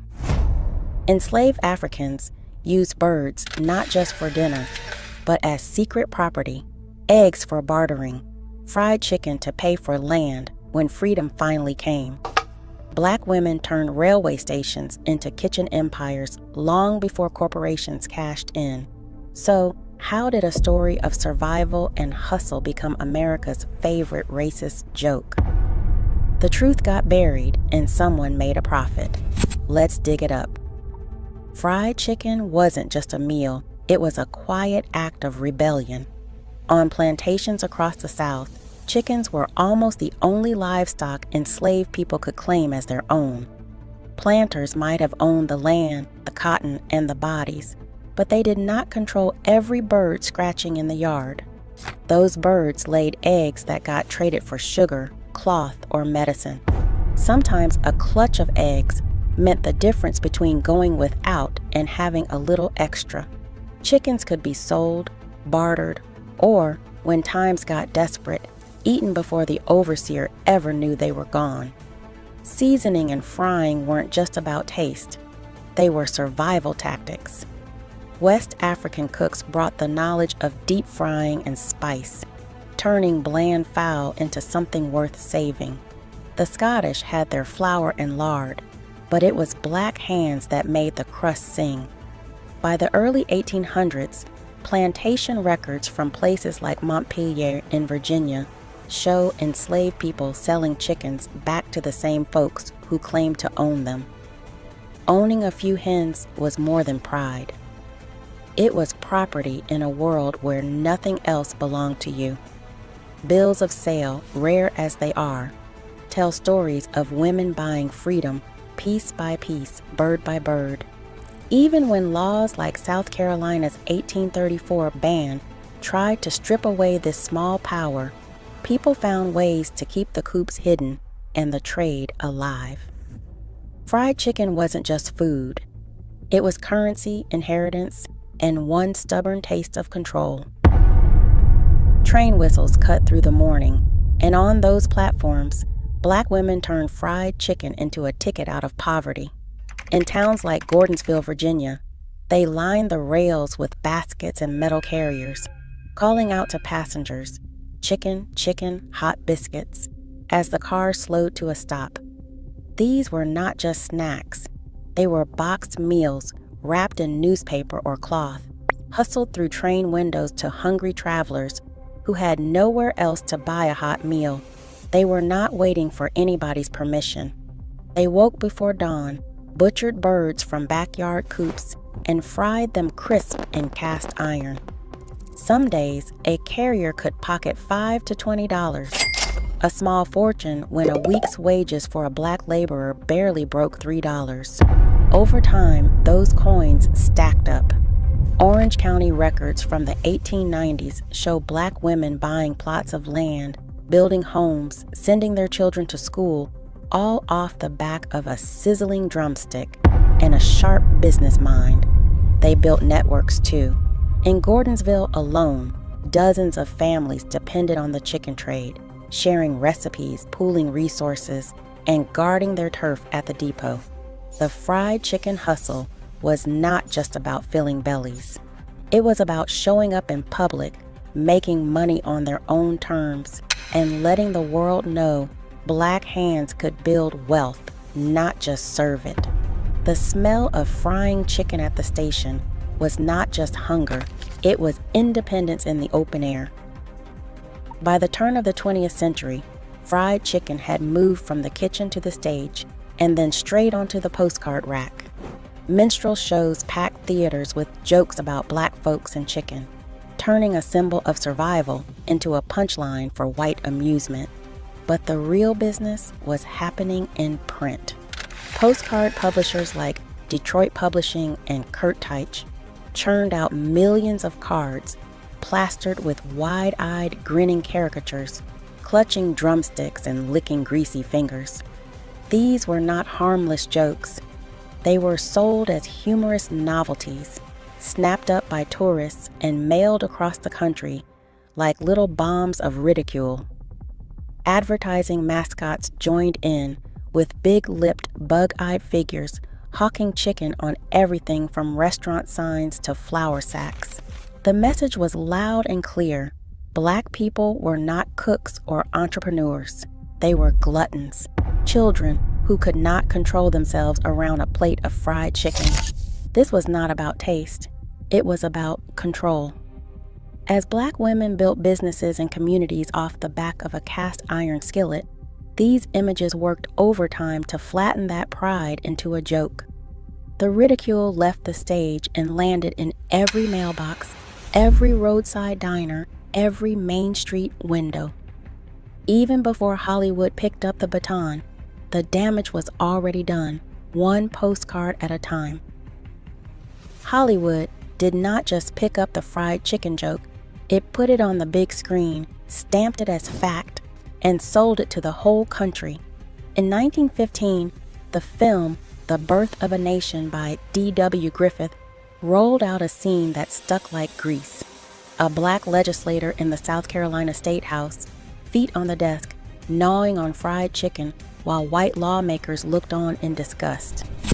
That was not a throwaway gag. Studio memos from the time called it comic relief, a way to keep white audiences laughing even in the middle of a political drama. The message was clear. Black ambition was still a joke, no matter the setting. Movie after movie, that image kept showing up. Studios like MGM and Warner Brothers left fried chicken scenes in their scripts, even when censors questioned the taste. Production notes talked about authenticity and audience expectation, as if black folks could not be shown without a drumstick in hand. Cartoons joined in, turning the stereotype into a running gag for generations of kids. What started as a dig on a postcard became a punchline in every theater, every Saturday matinee. By the 1940s, the joke was so common, people stopped seeing it as a joke at all.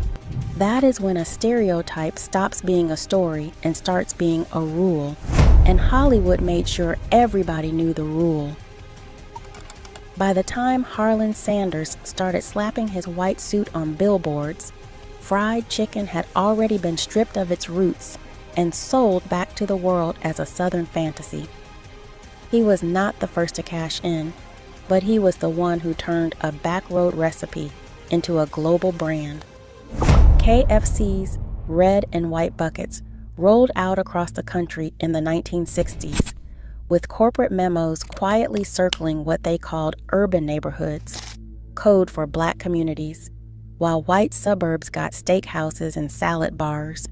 Franchise maps from the era show fried chicken chains clustering 3 times denser in black districts than anywhere else. The flavor stayed black, but the money flowed straight to white pockets. Convenience came with a cost. Health records out of Detroit and Atlanta in the 1970s tracked a spike in heart disease and diabetes, where fast food chains set up shop. In some zip codes, black residents faced cardiovascular death rates 25% higher than the city average. Planners called it progress. The numbers called it something else. All that branding, all that zoning, and a whole generation left with fewer choices and a heavier bill. Psyche Williams-Forson calls it building houses out of chicken legs. She means it literally and figuratively. Black women took fried chicken from survival food to a foundation for family, business, and self-respect. Her research shows how a recipe passed down in whispers became a tool for buying homes, sending kids to school, and carving out independence in a world built to shut black folks out. Where the world saw a stereotype, Williams-Forson saw strategy. She documented how chicken money built whole neighborhoods, how recipes traveled from rail stations to city kitchens, and how dignity got folded into every crispy piece. Michael Twitty carries that torch today. He cooks with his ancestors' hands, writing and teaching about the roots of soul food. On television, in books, and online, Twitty breaks down the real story, how fried chicken is about resourcefulness, not ridicule. He walks fields where his people once labored, frying chicken as an act of remembrance and reclamation. This is not nostalgia. It is a challenge. Know where your food comes from, who built it, and who is still fighting for the right to own the story. That is how you take back what was never a joke in the first place. Today, America still eats the story it refuses to face. Every bite of fried chicken carries the taste of invention, erasure, and reclamation, served hot at every level of culture. The question now is not who profits, but who controls the narrative. What is on your plate is never just food.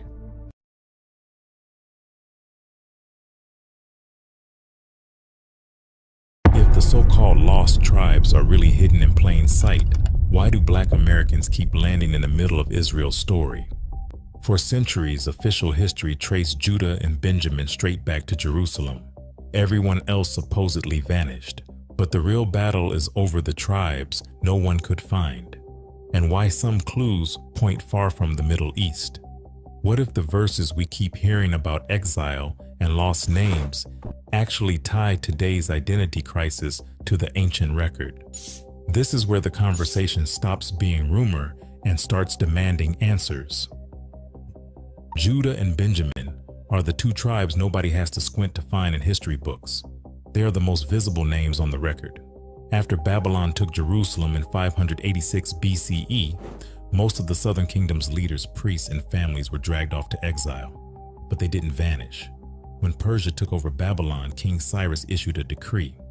This was around 539 BCE. He told exiled communities they could go home and rebuild. The book of Ezra lays it out plain. The families of Judah and Benjamin, along with the priests and Levites, packed up and headed back to Jerusalem. The records don't just mention a handful of folks either. Ezra and Nehemiah list the families, the heads of households, the temple workers, over 42,000 people in that first wave, with Judah and Benjamin making up the backbone.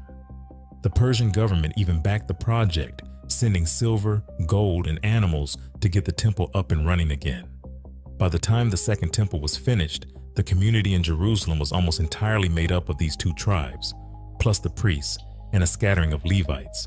That visibility is why Judah and Benjamin are never called lost. Their names, their families, their return trips, they are all written down. The Babylonian exile ended with a homecoming, not a disappearance. The community that came back rebuilt their city, their temple, and their identity right there in the open. So when people talk about the lost tribes, they are not talking about Judah and Benjamin. These two are accounted for, tracked from Babylon all the way back to Jerusalem, and they form the foundation for everything that came after. The real mystery starts with the tribes who did not get that return ticket, whose stories go quiet after the exile. Levi stands out from the rest of the tribes for one simple reason. They never had a piece of land to call their own. The Levites were the priests, the ones handling the sacrifices, the rituals, and the music in the temple. According to Numbers chapter 18, their job was to serve in every corner of Israel, not to settle down and farm a patch of territory.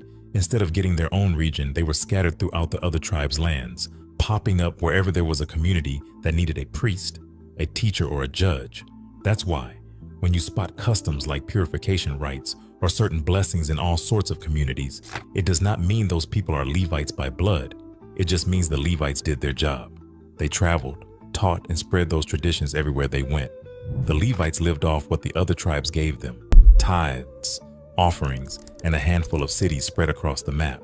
They were the only tribe with no inheritance, no family land to pass down. Their identity was tied to their work, not to a place. That's why you'll find Levitical customs in places far from Jerusalem, from the time of Moses all the way through the exile. They were nowhere, but they were everywhere. When the Babylonians rolled in, the Levites went into exile right alongside Judah and Benjamin.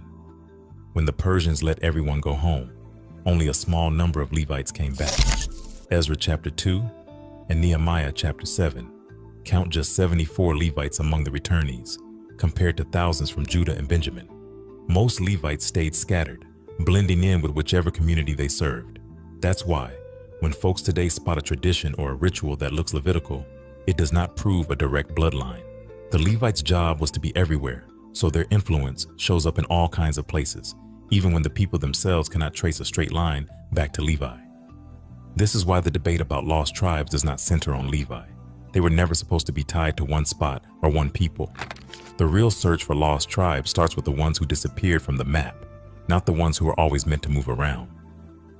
Ephraim and Manasseh are where the whole lost tribes conversation gets real. These were not just regular clans, they were the powerhouses of the northern kingdom. And when Assyria came knocking in 722 BCE, they got hit first and hardest. Sargon II's records brag about hauling off more than 27,000 Israelites from Samaria. That was not just a few families, that was a whole nation emptied out, packed up and shipped east to places with names like Hala, Gozan, and the cities of the Medes. You can still find cuneiform tablets from that era, contracts and lists showing new people moving in where Israelites used to live. Those ancient records give us a paper trail for what happened. But here's the twist: not everyone disappeared. Some Israelites stayed behind and rebuilt a new kind of community. These are the Samaritans, still claiming descent from Ephraim and Manasseh to this day. Their story runs through centuries of tension with the folks in Jerusalem, but their roots are right there in the land, holding on to old laws, old customs, and a sense of identity that outlasted every empire that tried to erase them. For the rest, the Assyrian strategy was to scatter and mix. They did not just want to conquer, they wanted to break the back of any future rebellion. That meant picking up entire populations and dropping them in places they had never seen, surrounded by languages they did not speak. Some ended up in what is now northern Iraq and western Iran. Over the generations, those Israelites blended into new cultures, lost their names, and faded from the records. That is why, when folks start hunting for the lost tribes, Ephraim and Manasseh are always at the top of the list. Their disappearance was not quiet. It was a headline event with receipts in both the Bible and Assyrian archives. This is also why the search stretches so far from the Middle East. If these tribes were scattered across continents, traces could show up anywhere: Central Asia, East Africa, even across the Mediterranean. The Samaritans proved that some roots held, but the rest is an open door. Every time someone finds a community with a hint of Israelite tradition, circumcision, Sabbath keeping, or a story about exile, people point back to Ephraim and Manasseh. The search starts with these two because history left such a loud silence in their place. Gad, Reuben, and Simeon sit on the edge of Israelite history like faded names on an old map, there and then gone. These were the tribes that settled outside the main borders, east of the Jordan River, always a little apart from the action in Jerusalem or Samaria. When the Assyrians swept through in the 8th century BC, the spotlight stayed on Ephraim and Manasseh, the big players. But the records for Gad, Reuben, and Simeon do not just get quiet, they cut off almost entirely. 1 Chronicles chapter 5 mentions that Gad and Reuben, along with half the tribe of Manasseh, were taken into captivity by the Assyrians. After that, the trail goes cold. No lists of returnees, no stories of rebuilding, not even a footnote in the books of Ezra or Nehemiah. Archaeologists digging in those old borderlands turn up pottery and ruins, but nothing that says here is where Gad went or this is where Reuben started over. It is like the camera pans away, and when it comes back, the scene has changed. Those tribes are just not in the picture anymore. Simeon is even trickier. Their territory was tucked inside Judah's, almost like a guest room in someone else's house. Over time, their identity blended with the larger tribe around them. By the time the exiles returned from Babylon, Simeon's name barely shows up. The chroniclers might nod in their direction, but nobody is keeping track. That silence is not just a missing page, it is a whole story left untold. For some, this blackout in the records is proof of extinction, but for others, it opens the door to migration, assimilation, or survival under new names in faraway lands. Oral traditions in parts of Africa claim descent from tribes like Gad or Reuben, pointing to the lack of biblical closure as a door left open. With no official list, no census, and no closing chapter, these peripheral tribes become mystery boxes, fueling speculation about where they could have ended up. That absence, no records, no return, no graves with familiar names, creates the space for migration stories that stretch from the Jordan River to the far side of Africa. The silence is not just a gap in the history books, it is the reason the search keeps going. Africa is where the lost tribes conversation stops being just theory and starts getting receipts. Take the Igbo of Nigeria. For generations, they have practiced circumcision on the 8th day, kept food laws, and told stories about ancestors crossing rivers and deserts from the east. Some Igbo families even claim descent from Gad or Ephraim, and the debate got so loud that, in the 1990s, Israeli rabbis sent teams to investigate. The verdict was still mixed. Some rabbis heard Israelite echoes, but official recognition never landed. Now Beta Israel in Ethiopia is a whole different story. These communities lived as Jews for centuries, keeping Sabbath, following dietary laws, and tracing roots to the tribe of Dan, or to King Solomon and the Queen of Sheba. In the 1980s, famine and war put lives at risk, and Israel stepped in with Operation Moses, a secret airlift that brought about 8,000 Ethiopian Jews to Israel almost overnight. State recognition followed, though not without arguments about who counts as a Jew and who decides. Then there are the Limba in southern Africa. Their customs, animal slaughter, ritual purity, even a Star of David on the drum, sound familiar, but it is the DNA that gets people talking. Around 10% of Limba men carry the Cohen modal haplotype, a genetic marker found in Jewish priestly families. Scientists call it a clue, not a verdict, but it is more evidence than most groups can claim. Other African communities, like the Ashanti in Ghana or the Abayudaya in Uganda, also point to Israelite customs, but they have not seen the same level of recognition or scientific study. Some claims get state backing, some get debated, and some get dismissed outright. That range, from accepted to contested and still under the microscope, shows how claims of Israelite descent in Africa can go from folklore to headlines, depending on who is looking and what they are willing to see. Lost tribe theories did not just circle Africa, they took root all over, including right here in the Americas. For more than 2 centuries, some folks have claimed that Native American nations might be linked to ancient Israelites. Missionaries and explorers in the 1700s and the 1800s latched onto the idea, pointing to tribal councils, flood stories, and a few words that sounded a little like Hebrew. The Book of Mormon, published in 1830, doubled down. telling a story of Israelites sailing to the Americas long before Columbus. But when you ask native communities themselves, their oral histories point in different directions: migration from the north, creation stories, or journeys from the Pacific, not the Middle East. That line of thinking became rooted in outsider narratives. Anthropologists and tribal historians have combed through songs, clan names, and migration legends, but there is no solid record of any tribe claiming Israelite ancestry before outsiders brought it up. Modern genetics adds another layer. Studies show Native Americans share DNA with ancient Siberian and East Asian peoples, not with Semitic or Middle Eastern groups. The major tribal nations, the Cherokee, Hopi, and Zuni, have creation stories rooted in this land, not in Jerusalem or Egypt. Evidence matters here. That has not stopped the rumors. Every so often someone digs up an old missionary diary or a 19th century book claiming lost Israelites built mounds in Ohio or danced Kachina dances in Arizona. But when you check the receipts, oral tradition, language, and DNA, the evidence is simply not there. The Native American lost tribe theory hangs on as a curiosity, not as a claim most indigenous people make for themselves. What this section shows, in short, is how far the search for lost tribes has stretched, even when the trail runs cold. William Saunders Crowdy was a man nobody saw coming. In the 1890s, he was working as a cook, and he was a former Buffalo soldier when he said he received a vision from God telling him that black people in America were the descendants of the lost tribes of Israel. Crowdy didn't keep this to himself. He started the Church of God and Saints of Christ in Kansas. And by the early 1900s, his message had spread from small towns to major cities. The movement grew fast, pulling in thousands of followers across the United States and the Caribbean.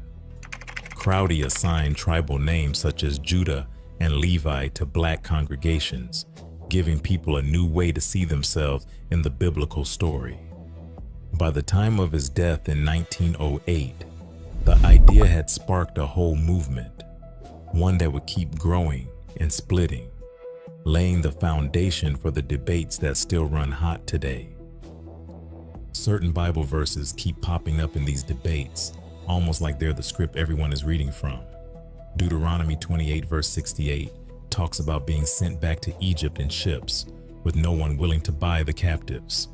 Folks point straight to the image of slave ships crossing the Atlantic. Ezekiel chapter 37 lays out a vision of dry bones. People reimagine that scene as a prophecy of scattered people waking up to who they really are. Isaiah 11 introduces the idea of God gathering his people from the four corners of the earth. Many take that as a hint toward a worldwide diaspora. Jeremiah 16 mentions a return from the land of the north, and some read that as a coded reference to America or Europe. These verses weren't written with the transatlantic slave trade in mind, but the language, ships, scattering, lost names, lines up close enough that people keep making the connection, even when scholars push back. Genetics is where the debate about black Israelites always gets loud.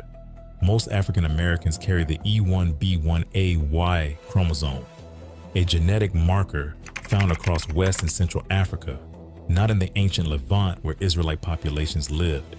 Critics point to that like a neon sign saying that, see, the science does not match the story, but the argument does not stop there. In the late 1960s, Ben Ami Ben Israel led a group from Chicago to Israel, claiming blood descent from the lost tribes. The Israeli government shut the door, denying them citizenship because they could not prove Jewish ancestry by traditional standards. That standoff lasted years, with court cases, protests, and headlines. Even with DNA tests and legal battles, the question of who counts as an Israelite keeps coming back. For every genetic survey or government ruling, there is a community holding tight to their story and a debate that refuses to die down. Right now, the debate over Black American ties to Israel's tribes won't let up, not because the evidence is simple, but because identity shapes justice. New DNA studies and shifting narratives can't erase questions rooted in lived experience. The fight over heritage isn't just history, it is a battle for belonging, happening in real time. Drop your thoughts below and join the conversation.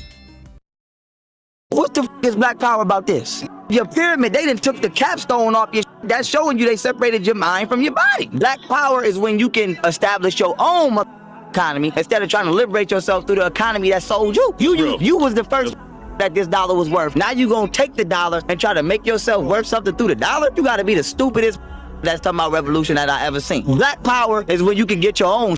Black power is I do what the I wanna do, and if I'm wrong, my people gonna be the authorities. You ain't my judge. Yeah. You not. Send me to Africa and let them sentence me. How many Chinese did you see in jail? I've been to prison. None. Because when they get in trouble, China deal with it. But we talking about black power. Then you silly, stupid, because keep talking about so. If you not talking about full-scale revolt, sit your dumb down. I want y'all to hear this. I'm 5'9". If I had a white dude to come up here that's 6'10", black men and women got long legs and short bodies. White men and women got short legs and long bodies. Now, if all of us up here took off our clothes and one white boy took off his clothes, which one you think would have hair all over their body? Huh? So why are you gonna let this cracker convince you that that looks like you? Now, look at the lips. Them lips is thinner than razor blades. Look at them, huh? Look at them.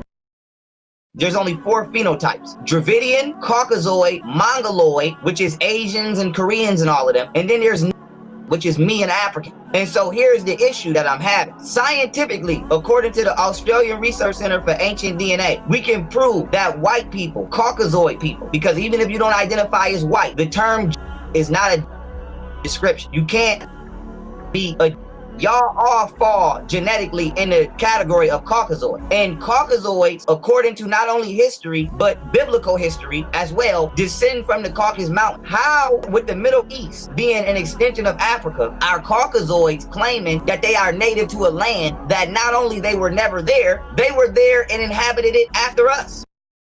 Black people, just get over it. Like, it was a long time ago. Why can't they just move on? Well, this is sort of precious coming from people who set off fireworks every July 4th, because that's some old too, right? Like Independence Day, that didn't happen last week, right? We didn't break away from the British last Thursday. That's some old, but we're still celebrating that. So when it's stuff that makes us feel good, we love it. When it's stuff that makes us feel better than others, superior, like we're the greatest people and the greatest country ever struck off from the forehead of God Almighty, oh, we'll remember that forever. In the 1700s, white supremacy embedded in the structure of the country at the founding of the country is most definitely implicated in his election, because without the obeisance to the Electoral College, without that compromise, we know he would not be president right now. So that is why we have to think about the past, and that is why the past affects the present. The Indians and the Arabs do. They come to America with nothing. They making money off us. And he said they make $4 million a year. He like, bro, y'all come in here and cash y'all checks. Y'all buy pops and beer, then bring the cans back. Come on. For the 10 cent.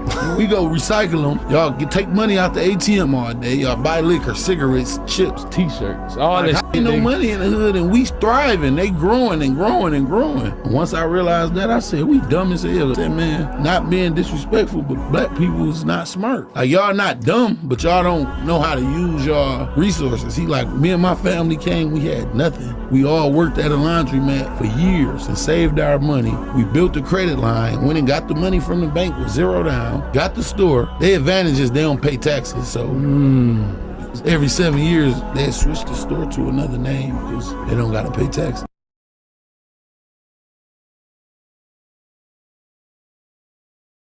Across America, the music that built jazz, blues, and rock was not born in studios or written into contracts. It emerged in black churches, juke joints, and crowded rooms after hard days' work. While you probably know the names who made millions from these sounds, almost nobody asked how black creativity was boxed in as race music and blocked from the mainstream. The truth about how these raw, original voices were contained and then quietly replaced paints a picture far bigger than stolen songs or missing credit. How did these rhythms, born from scarcity and soul, become a fortune for people who did not create them? To answer that, we have to go back to where the beat began. Inside a packed church on a Sunday morning, the sound starts with a single voice, rough, untrained, but carrying every ounce of hope and struggle in the room. Feet stomp against old wooden floors, hands clap in time, and the music grows layer by layer. There is no sheet music, no conductor, just a chorus of neighbors who know every word by heart. In these spaces, the line between performer and audience blurs. One person hums a new melody, another answers with a harmony, and suddenly a song takes shape that has never been written down. After sunset, the scene shifts to a juke joint, walls sweating, bodies pressed close, laughter and stories floating above the pulse of a battered guitar. The music here is built on improvisation. Someone borrows a riff from a gospel hymn, stretches it into something raw, then hands it off to the next musician. Instruments are shared, and so are the songs. Ideas pass from ear to ear, changing with every retelling. No one signs a contract or claims ownership. The music belongs to whoever needs it most that night. Hard times push people together in these rooms, but the sound that comes out is anything but defeated. Every note is a record of survival, shaped by hands that worked all day and voices that refused to be quiet. This is where the roots of blues jazz and rock dig deep, far from the spotlight, in rooms where music is made to be felt, not just heard. The music that took root in Black communities did not just face social barriers. It ran into a wall built by the industry itself.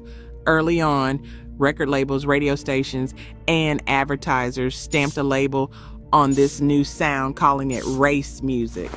That single phrase did more than describe a style. It sorted the music into a separate category, boxed it off from the mainstream, and kept it out of reach for most of the country. Record companies set up different sales channels, pressing records for Black audiences and shipping them to small shops. While white neighborhoods rarely saw these releases, radio followed the same pattern. A handful of stations like WDIA in Memphis and WERD in Atlanta carved out space for Black musicians, but their signals only carried so far. National networks and big city stations, the ones with the power to create stars, stuck to pop country and the polished sounds advertisers believed white listeners wanted. The industry logic was simple. Race music was for Black listeners, pop was for everyone else. That thinking shaped how records were promoted, where they were sold, and who got airtime. Even as the sound grew more popular, the label kept it contained. The system did not just ignore Black music, it built fences around it, making sure the sound stayed local while the profits and fame waited on the other side. Big Mama Thornton walked into the studio in Houston in August 1952, ready to record a song written just for her. She was paid $500 by Peacock Records for laying down Hound Dog, a track that would hit #1 on the R&B charts the next year and stay there for 7 weeks. Her voice on that recording was pure fire, rough and fearless, carrying every ounce of heartbreak and swagger the song demanded. But when the session ended and the money changed hands, that was the last real payday she saw from it. The contract did not include royalties, publishing, or any piece of the future. 4 years later, Elvis Presley recorded his own version for RCA. His Hound Dog shot to #1 on the pop charts, sold over 10 million copies, and made him a household name. The song brought him television spots, national tours, and a fortune. Thornton's name faded from the story, even though the sound, her sound, kept echoing everywhere money was being made. Little Richard's records didn't just sound different, they hit the airwaves like a bolt of lightning. When Tutti Frutti landed in 1955, his wild piano, howling vocals, and unfiltered energy pushed it to #2 on the R&B charts. But the pop charts told another story. His version stalled. Pat Boone's cover, a version stripped of grit and delivered in a steady croon, climbed to #12 on the Billboard pop chart. Boone's Long Tall Sally reached #8, outselling the original on stations that would not play Little Richard's voice. This was not about talent or popularity. It was about which version radio programmers and advertisers felt safe promoting to white audiences. R&B radio played the real thing, but national pop stations went with the sanitized cover. The result was clear. Little Richard wrote the hits, but Pat Boone cashed in. The same music, divided by who got heard and who got paid, set the rules for who would be remembered. Chuck Berry stood on stage at Chess Records in Chicago, guitar slung low, playing riffs that would echo far beyond the South Side. His sharp driving style, part blues, part country, all attitude, became the foundation for a new kind of rock and roll. Across the Atlantic, young musicians studied Berry's records, copying every lick and chord change. The Rolling Stones named themselves after Muddy Waters' 1950 track Rolling Stone, tracing their identity straight back to the Delta. The Beatles built early hits around the same guitar lines Berry had invented, turning his sound into a global phenomenon. But while British bands filled stadiums and topped charts, the originators watched their own innovations become someone else's calling card. Berry's riffs and Waters' raw slide guitar left fingerprints on nearly every major act of the 1960s, yet their names faded from the headlines as their music became a worldwide commodity. The sound traveled, but ownership rarely followed.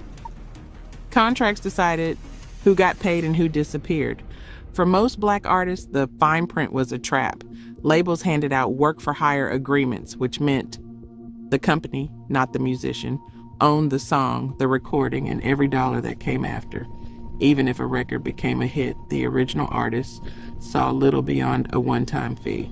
Publishing rights, which control who profits when a song is played or covered, were often signed away for pennies or buried under complicated legal language. Studio time, promotion, and travel costs were deducted from royalties before the artist saw a cent, if they saw anything at all. Willie Dixon, one of the great blues songwriters, spent decades watching his work fuel the rise of rock giants. Only in 1985 did he win retroactive credit in a settlement from Led Zeppelin for Whole Lotta Love, which borrowed heavily from his earlier song, You Need Love. By then, Zeppelin had already made millions. The paperwork decided the winners long before the music ever hit the airwaves. National radio and television networks. So whenever you stand for something and you stand for goodness and truth, you will always get resistance. That's period. I pray now to learn how to love than.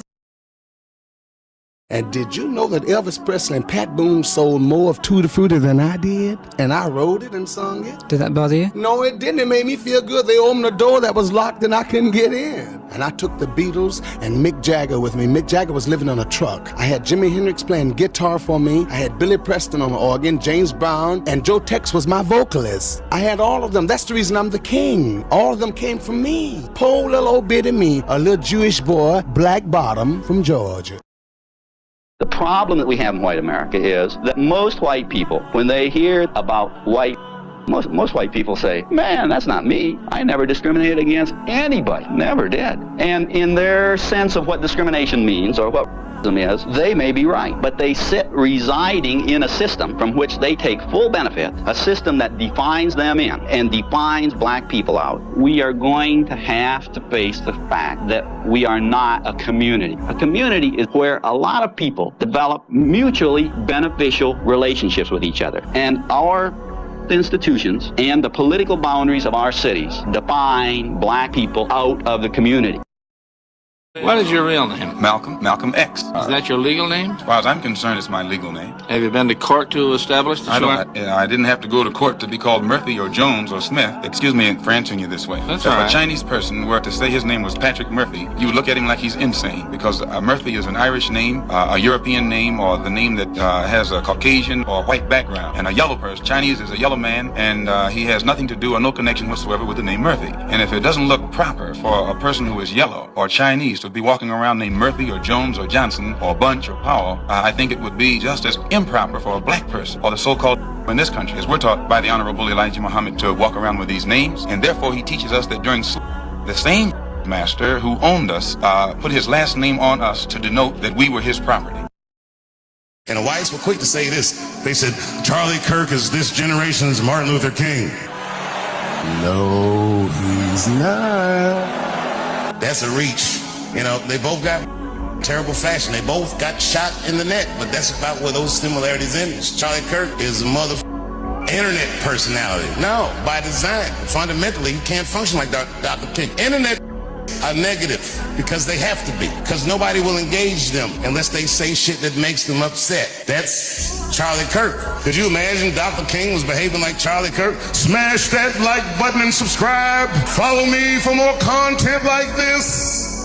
I believe all black people should be free. Change my mind.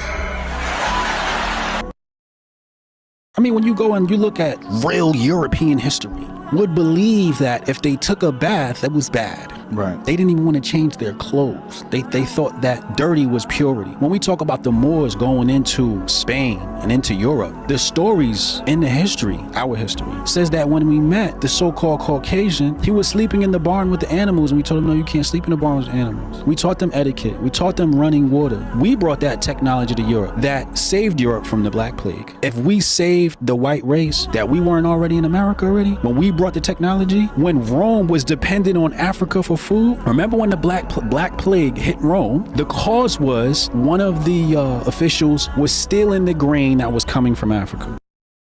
Why does not America look like Dubai and Germany? And why doesn't America look like Russia and Persia? And where the money going? There should be grapes, turnips, vegetables, everything on the streets every day for the homeless to eat. You're making us pay for water, you son of a... You're making us pay for grapes, apples, things that God gave us for free? Ha ha! You will burn in hell when I'm through with you. You will not be allowed in my Father's house at all. All the things that we've sacrificed and fought for in this country, other people of African descent that are more recent to this country or have been able to benefit from it without the sacrifice. You know what I mean? And right now people are drawing a line in the sand and saying, hey man, you can't come here claiming to be black, but not have any of the blood, sweat, and tears, and also not fall in line with what we're trying to accomplish. You can't undermine what we've built in this country, which has been a very, very, very, very big problem for at least the last 100 years. Us paving the way, fighting, going against the system, drawing a line in the sand and really trying to do things that could progressively benefit us. And then they play with immigration and allow others to come into the country and benefit from something that they're not willing to sacrifice anything for.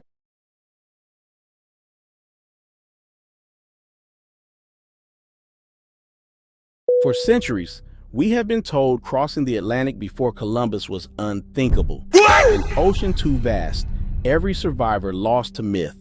Yet, in the year 1311, the ruler of Mali sent 2,000 ships into that darkness, and they never returned.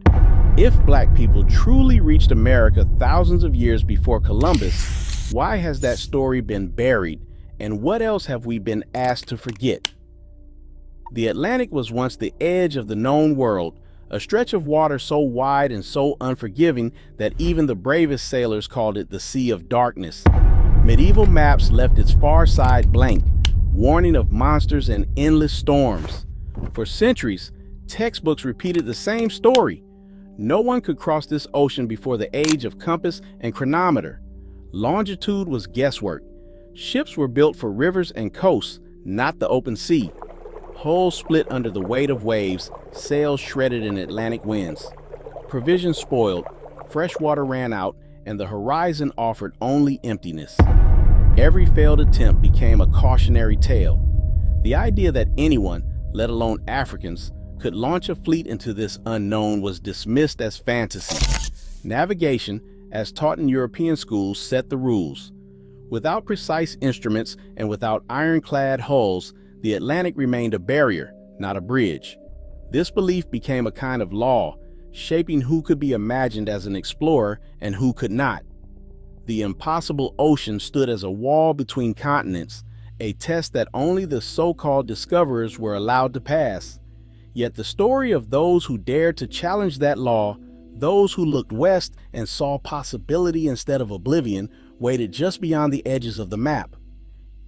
In the heart of the 14th century, in Cairo, a story traveled farther than any ship. Mansa Musa, ruler of Mali and the richest man alive, arrived for his legendary pilgrimage. When asked how he became king, Musa gave an answer that stunned the Egyptian court. His predecessor, he said, was obsessed with the horizon, fixated on the ocean that swallowed the sun. That king assembled a fleet, not of a handful, but of 300 ships filled with men, and 300 more packed with gold, water, and supplies. Their orders were simple. Do not return until you reach the farthest edge of the Atlantic, or until your water runs dry. Only one ship came back. The captain spoke of a current, strong as a river, pulling the rest into the unknown. Still unsatisfied, the king prepared a second, even greater armada. 2,000 ships, 1,000 for men, and 1,000 for provisions. He handed the throne to Musa, and he sailed west, vanished beyond the reach of news or memory.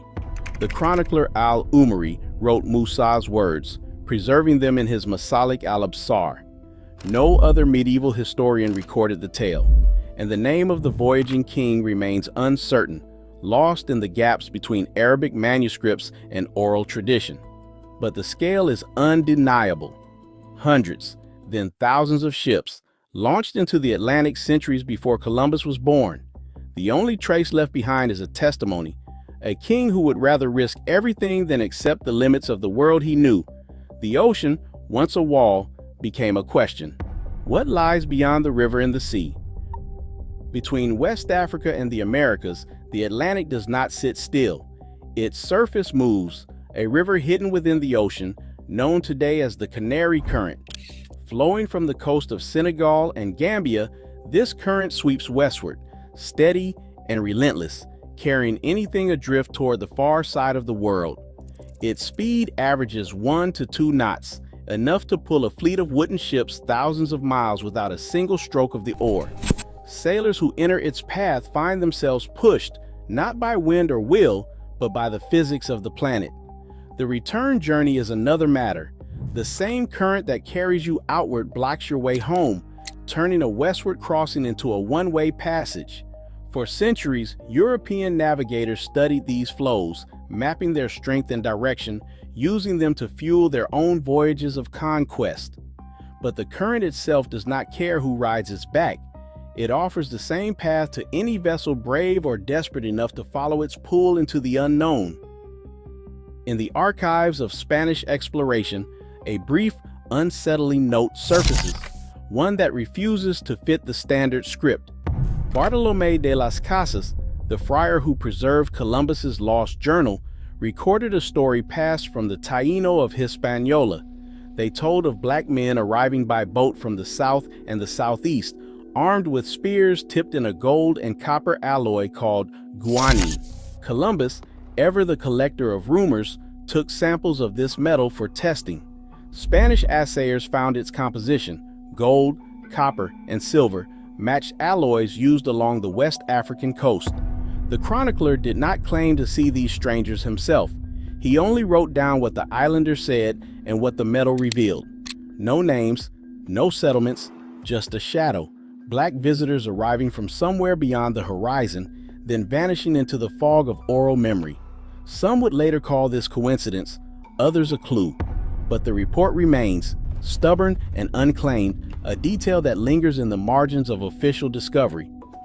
Columbus sailed west in 1492, holding a conviction so strong it shaped every entry in his journal.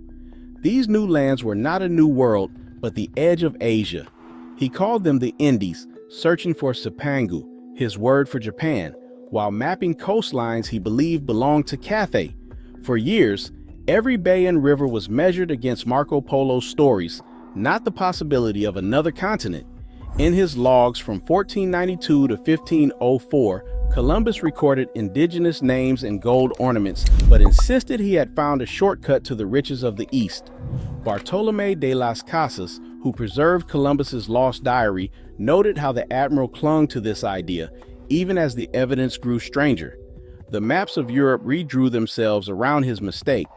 The myth of discovery was born not from finding something new, but from refusing to see what was already there.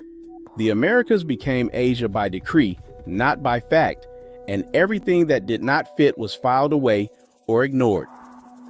In the jungles of Veracruz, stone faces taller than a man stare out from another age. The Olmec heads, some rising over 3 meters and weighing more than 20 tons, were carved from basalt hauled nearly 100 kilometers. Their features, broad-nosed and full-lipped, have sparked arguments for generations.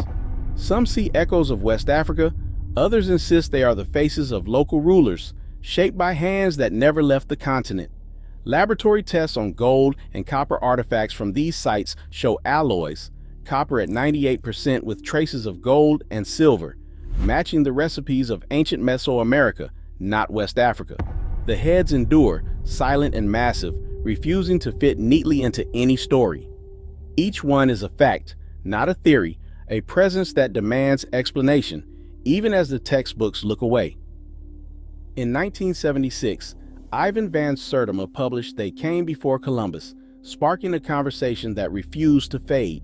His book gathered oral histories, archaeological hints, and overlooked chronicles, weaving them into a challenge to the official record. For decades, these ideas traveled outside university walls, spoken in church basements, community centers, and on radio waves. Public lectures filled halls from Harlem to Houston. Archival recordings from the 1980s and the 1990s capture scholars and elders debating the meaning of stone heads, gold alloys, and ocean currents. Even as textbooks clung to the Columbus story, a parallel history found life through books, grassroots seminars, and late-night call-in shows. The debate never disappeared. It lived in the margins, carried by those unwilling to let the story end where the curriculum said it should. Textbooks kept the Atlantic closed. Official histories left out the fleet that vanished, the currents that connect continents, the stories that would have made Mali a maritime power. Committees chose what counted as evidence and what belonged in the margins. The Mali voyage became a rumor, not a lesson. The Olmec heads became local art, not a link. The tale of Black explorers was boxed out by policy inertia, not just by lack of proof. The silence was not an accident, it was a decision. To protect the myth, the curriculum left out the questions that would have changed everything. Today, textbooks still call America a blank slate before Columbus. Yet every new question cracks that foundation. Erased stories don't vanish, they wait. The past can't be altered, but who claims its legacy shapes tomorrow? History isn't settled, it is contested. Every time someone dares to look again. Drop your thoughts below. All them songs, all that rock and roll that was stole from black people, there was no sampling laws. All them songs that sounded the same in the 50s, oh my darling. All them songs, all that rock and roll that was stole from black people, there was no sampling laws back then when you were stealing rock and roll from Sister Rosetta Tharpe and Big Mama Thornton, when you were stealing from Chuck Berry. Where was the laws back then? Why don't you give them their publishing? Elvis didn't have to give nobody publishing or nobody a percentage of his record. He got to sing Hound Dog and be bigger than the person who wrote it and sang it first. But all of a sudden, when hip-hop... Elvis ain't make up Hound Dog? No! Big Mama Thornton wrote Hound Dog. That's not even his song. And no shade, but I'm saying the system, ain't that real funny that back in the day when black people were creating rock and roll, all of these artists got to steal the vibe and literally steal the song bar for bar. But all of a sudden, when black people want to take from white rock and roll artists and remix it and make their own records, all of a sudden we have sampling laws. All of a sudden, they're getting sued. All of a sudden it's theft. Oh, it's theft now? Then why don't you move to a different country? Why are you staying here? Young 10-year-old, a black young lady who will not stand for the Pledge of Allegiance in her classroom. She doesn't want to stand up because apparently she believes that black Americans need a lot more to be done in this country. So I wonder if her parents have sat her down and explained what Americans have given their lives. Her father is a retired military service member also who served this nation well with great dignity. Good. What white people need to understand... Just white people? Yes, that national anthem was written by Francis Scott Key, a owner who demonized and hated blacks and black people. Ask the black men and women who served America in its military, like in the Independence War. We helped America get it, and we were still after. Then why don't you move to a different country? Because the country belongs to Indians. You white folks stole it from them, then their people. This not your country. You all came over here and stole it and beat the hell out of them. Who built the pyramid? Africans. Humans. Africans built the pyramid. You mean humans built the pyramid? Yes, humans, Africans. Africans. Yes, we need to specify that. Why do you need to specify that? The pyramid is in Egypt. And? Egypt is in Africa. This is quite funny with you guys, actually, because as soon as it's something good, you want it to be labeled that blacks did it, right? The pyramid is in Africa. If it would have been something negative, you would tell me to not label it. Why do you need to specify Africans did Europeans built the pyramid. Is that what you I'm want not to say? saying humans built it at all. There is still no proof. I'm telling you that the pyramid is in Africa. And? Africans built the pyramid. That's the thing we don't know. We will never know. Who built the Statue of Liberty? Well, that was French people. Europeans, not aliens. Can you tell our viewers about the history of martial arts in Africa? So first off, when you look at the tomb of Baket, this is again in classical Kemet, you'll see a mural that has all known wrestling positions. And, there were like wrestling manuals, at the end of the 1800s and 1900s that were saying that there are no wrestling moves that are known now that you can't find inside of this tomb of Baket III. That, of course, the Greeks studied in classical Kemet. Like, you're not considered a scholar at that point in time in the world unless you're studying in Kemet, literally the land of black people. But you'll see, in murals carved into stone on the walls, you'll see stick fighting arts, you'll see wrestling art, and all of those are still done by black people in the places that we migrated to. But when you look at Eastern Eurasia, so known as Buddha, black men in India came and, spread these, arts and sciences. Egyptians are not African. I'm sorry. Do you know where Egypt is? Yes, it's in North Africa. You just said that the Egyptians are not African. Okay. To be African means you come from the continent of Africa. Man originated from Africa, or do you say that's false science? I'm talking biology. I'm talking science. In terms of where did man originate? Where scientists, white scientists. Egypt was an amazing civilization. No, it was not created by black Africans. Yes. Okay. So if man originated in Africa, which means that they were Africans, then all of a sudden when you talk about the amazing works of the Egyptians, they were people of color. I know that's a little rough for you to handle, but I know you want to hold on to that, somehow thinking whites built the pyramids. No, you didn't, because first of all, they were building things in Egypt while white Europeans were still in caves. That's a fact. Sure. Columbus didn't discover anything. Africans were already crossing the Atlantic. In 1311, King Abu Bakr II of Mali launched over 2,000 ships west. And what shows up in pre-Columbian Mexico? African plants, African tools, African inscriptions. Even the Olmec heads look like straight-up West African faces. Columbus himself wrote that Africans reached the Americas before him. So the first black people in America weren't slaves, they were explorers. And once you realize that, the whole timeline starts shaking.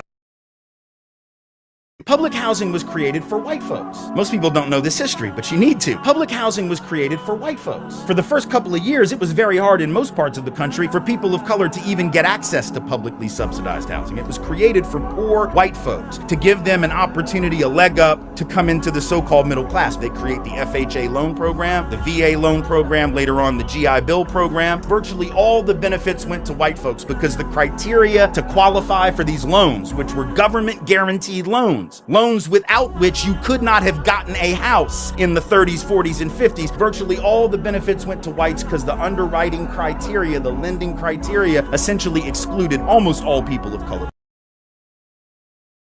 Prove to me that black people are, and that they're going to take over, and I can open up the New York Daily News and show you white people who are their daughters, their husbands, their wives, their children, each other off. If a black man does something, it says, John Jones blacklist said black, and did the black. Now, if a white man does it, it isn't white man Jones, it's just a man. Nondescript went out, his two daughters and his wife, and shot himself. Now, if he does that, then everybody seems to just either sympathize with it or let it go out the window. But if a black man does it, then any white can point his finger and say, see that? There they go again. Well, that isn't right.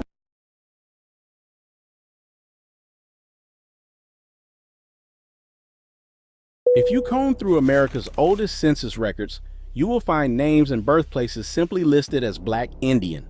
No controversy, no confusion, just fact.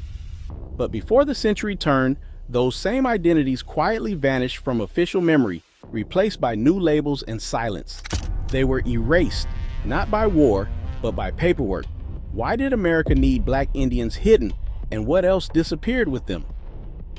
In the earliest records kept by colonists and census takers, black Indians were documented in plain sight. Colonial journals from the 1700s describe villages where Native and African people lived side by side, sometimes sharing families, customs, and land. These accounts do not hesitate or hedge. They speak of black Indians as a matter of fact. In 1790, the first U.S. census began grouping people by color and freedom status. Even then, some regional records named individuals as Black Indian or Mixed Indian with no footnotes and no explanations. In Maryland's 1776 census, surviving fragments list the first names of dozens of enslaved people, some noted in local tax records as Indian Negroes or Negroes and Indians together. By 1835, a census of the Cherokee Nation reported that 1 in 10 citizens had African ancestry.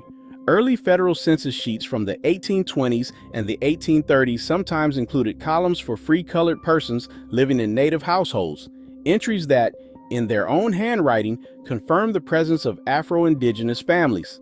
One census enumerator in North Carolina in 1830 wrote a single line listing Sarah as Indian, black complexion, age 34, free.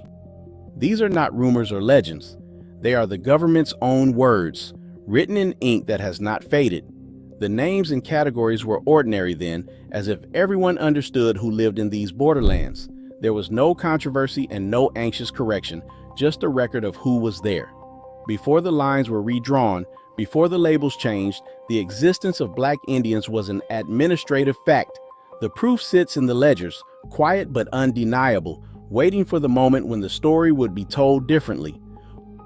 Open the catalogs of America's vast archives, and the silence is louder than any denial. Search for photographs labeled Black Indian or Afro-Indigenous, and the results come back nearly empty. The records are not just missing, they were never cataloged, never preserved under those names. The void is not accidental. It is a kind of evidence in itself, a blank space where thousands of lives and families should be. Museums hold rows of portraits, but the faces are sorted by what someone else decided to see: Negro, Indian, colored, rarely both. Census records after the 1840s dropped the language of Black Indian that was once ordinary. Tribal roles, land deeds, and government files began to split people into new categories, erasing the overlap that had always existed in daily life. The absence of labeled footage is not a gap in history. It is the result of deliberate choices. Archivists, census takers, and clerks were told what to write and what not to write. As laws hardened, the paperwork began to do the work of erasure. Entire communities were renamed or left out, their stories scattered across ledgers under different labels. The silence in the archives is not a mystery. It is the mark of a system that decided some identities were too inconvenient to record.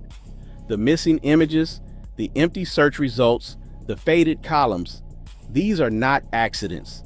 They are the fingerprints of a policy that made Black Indian identity disappear with a pen and a file box.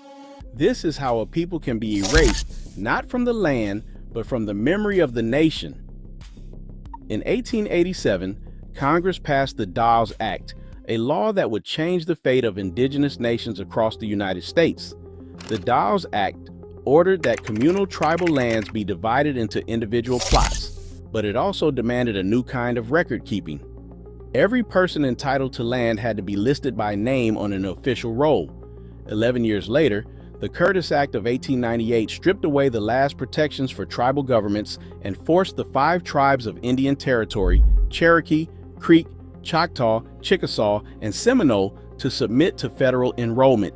The Dawes Commission, set up to carry out this process, invented a system of categories that would decide the future of every applicant. There was the BY Blood roll, reserved for those the commission accepted as native by lineage. There was the Freedmen roll, for people of African descent who had once been enslaved by tribal citizens or who traced their roots to Black Indian families. There were also rolls for intermarried whites, adopted citizens, and denied cases. The labels were not just words. They determined who would receive land, who would be recognized as a tribal citizen and who would be left out. Applicants sat before examiners, answering questions about family, ancestry, and community. The commission had the power to decide, often with little evidence, which role a person belonged on. For many Afro-Indigenous families, the outcome was already written. Even with clear ties to the tribe, they were placed on the freedmen roll, separated from relatives listed as BI blood. This paperwork split families, erased shared history, and locked generations into categories that could not be changed. The Dawes and Curtis Acts turned identity into administration, a system where a check mark on a form could erase a nation's memory. John Horse was born in Spanish Florida, the son of an enslaved African woman and a Seminole father, at a time when freedom was always in question. He became the leader of the Black Seminoles, a people who found themselves caught between three worlds, Native, African, and the rising white republic that wanted neither. During the Second Seminole War in the 1830s, John Horse stood before U.S. generals and Seminole chiefs alike, demanding liberty not just for himself, but for hundreds of black families who had lived alongside the Seminole for generations. He spoke 3 languages, fought in 2 armies, and crossed 3 countries to keep his people from being dragged back into slavery.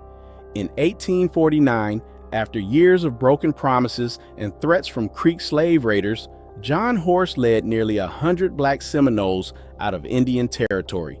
Their destination was Mexico, where slavery was outlawed. There, the Mexican government granted them land in exchange for military service. For a time, they found safety, but the struggle never ended. Even in exile, John Horse wrote letters and sent petitions asking the U.S. government to recognize the black Seminoles as rightful members of the nation they had fought beside and bled for. The bureaucracy never answered. On paper, the black Seminoles were listed as Negroes, runaways, or freedmen, never as Seminole. When the Dawes Commission arrived decades later to divide up tribal land, John Horse had already died in Mexico, but his descendants and those he led were placed on the freedmen rolls and stripped of tribal identity and land rights. For John Horse, the fight was always against erasure by paperwork. His victories lived in memory and in the courage of his people, but the files told a different story.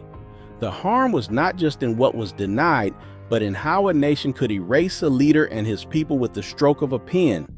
That was bureaucratic erasure, quiet and final on paper. Oil pooled beneath the red dirt of Oklahoma, and for a brief moment, black families who had survived the Dawes paperwork found themselves holding deeds to land no one expected to be valuable.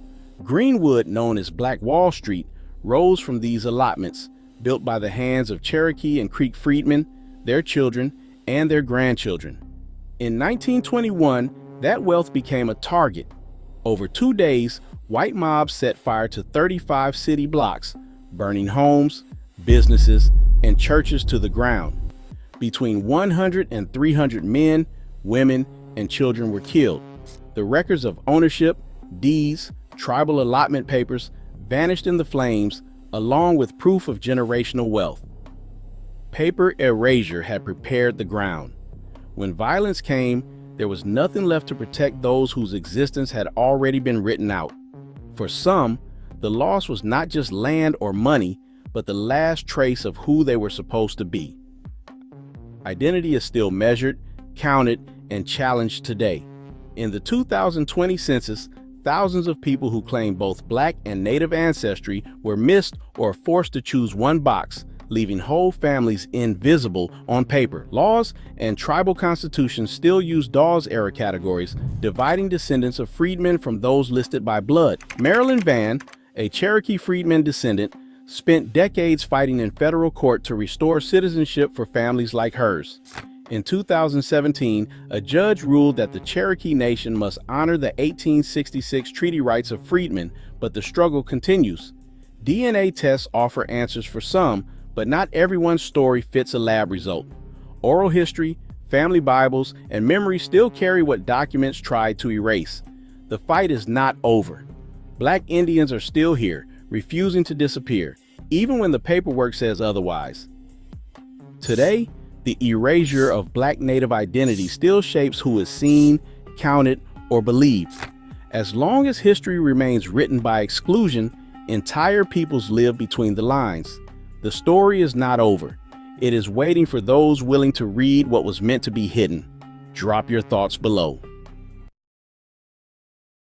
You only married once, though. Are you very choosy about people? I love people, but I'm very choosy because I prefer to be alone rather than to be around people who are trashy. But don't you frighten men? I think you frighten men. I think you know, a man would sort of. Why did you leave Hollywood? Why did you leave? Nobody for me to play with. I am not black enough to be considered black, and I'm not white enough to be considered white, and therefore I don't fit in anywhere, and I don't think I ever want to fit in. I want them to fit into me. But you're not an easy woman to suit. I mean... Is any woman easy to suit? Obviously, this is why you men are having a lot of trouble with yourselves. You think it's that women, aggressive women like you, cause men like me to shrivel up? To fall apart. How many of you who are African Americans, how many of you know the African city and country from which your ancestors were born? Not one hand went up. I asked this question of 500 whites. How many of you know the city and country? I was teaching at a university. Every hand went up. They knew not only the country from which they came, but the borough in which their ancestors came. Now, how come they know and none of you know? Here's the reason. That the South Carolina and North Carolina plantation owners went to Germany to find out how they could control our fathers and mothers on the plantation. They were white folk. They were doing everything negative about being in captivity. So what happened was they sought the advice of an expert in Songhai history. Now, his name was Johann Blumenbach. His advice that they came from greatness, from grandeur, from beauty, from sophistication. You'll never be able to control them. At that time, there was more black wealth in Tulsa than any other place in America. Chicago, Detroit, New York. What's happening in Oklahoma? First, there was an attempt to make an all-black state with indigenous people. That's why Oklahoma had more municipalities, had more cities that were all black. Langston, Muskogee, and so forth. And Tulsa was the center of the financial and commercial activity. So when they attacked Black Wall Street, the white businessmen were being out-competed by the black businessmen, and they just burnt down all of our section of town. Vengeance, jealousy. Oh, yeah, man. And it's interesting that you mentioned that because I didn't realize that there were so many blacks in Oklahoma. Now, growing up, I'm gonna be honest, I didn't know black folks went to Oklahoma. Why, as a black person, I can't turn on the TV and find not one single show that portrays my community in a positive light? We used to have Martin, we had Living Single, we had Sister, we had all that. We had a different world where black people was at college. We could see that on the Cosby Show, this black man is a doctor, so I can go be a doctor if I want to. Carl Winslow was a police officer. I could go be a police officer if I want to. We don't have not a single show that portrays us in a positive light. The whole Power Book series is so good. Don't get me wrong. Like, it's a very good series. It's very interesting. The storyline is great. But in all of them, it ain't a single show. A little black girl can't turn on the TV and see a mama and a daddy in a household thriving. It's either us doing something that's bad or it's reality TV, which is just showing black women fight other black women over nothing, like men. Before actually the Creek word came into existence, which was created, there was Muskukali or Muskogee, as you may heard. Outside of that, it was Wali. My particular tribe was Yamasi. Yamasi was considered and is considered in the Industrial Commission, which is a congressional set, as being described factually as, for lack of a better word, African.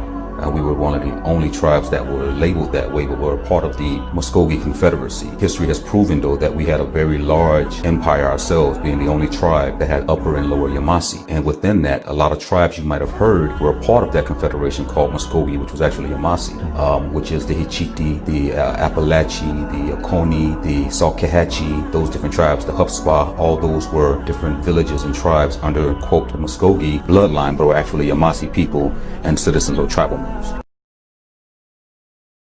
We should know about Reverend Bruce Clunder, who was a white guy who was protesting school segregation in Ohio. I said, name 5 white people in American history who fought against because have there been 5 people? Yes. Way more than 5. Thousands.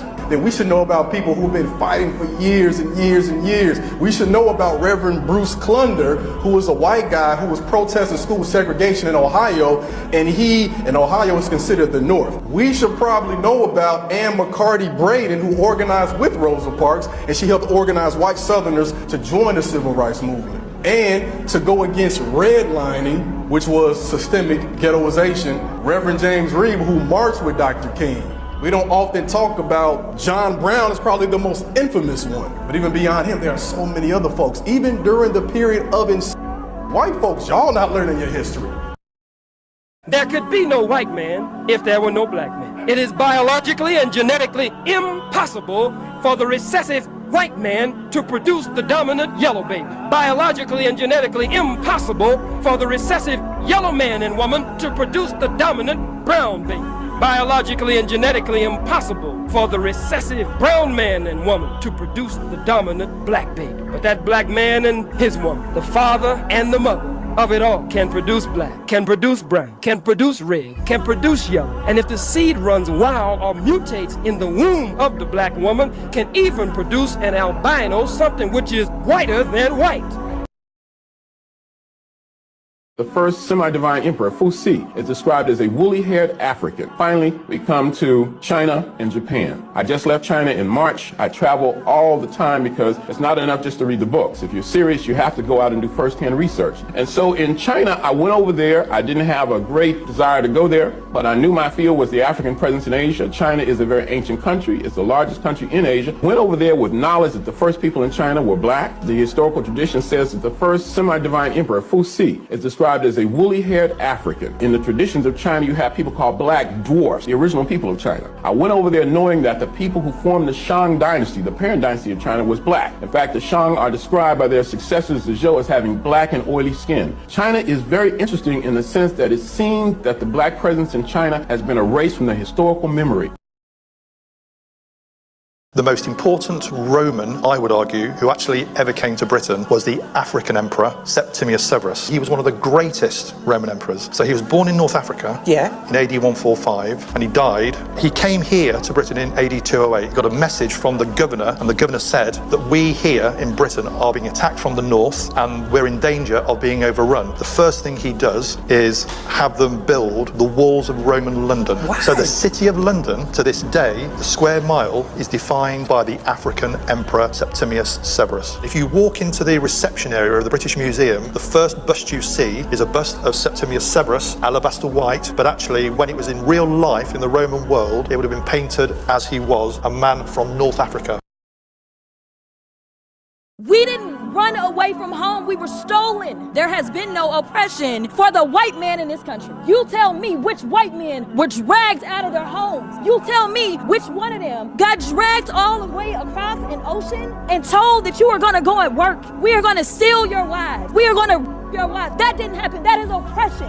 We didn't ask to be here. We're not the same migrants that y'all constantly come up against. We didn't run away from home, we were stolen. So yeah, we are gonna sit here and be offended when you wanna sit here and act like, and don't let it escape you, that it is white men on this side of the aisle telling us, people of color on this side of the aisle, that y'all are the ones being oppressed, that y'all are the ones that are being harmed. For our people, hair has played an important role in survival.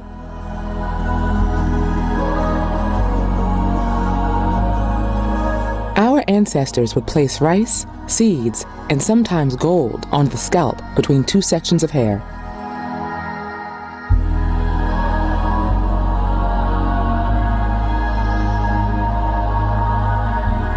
They did this so that if they were captured and forced to voyage across the Atlantic, they'd at least have a small amount of food for sustenance.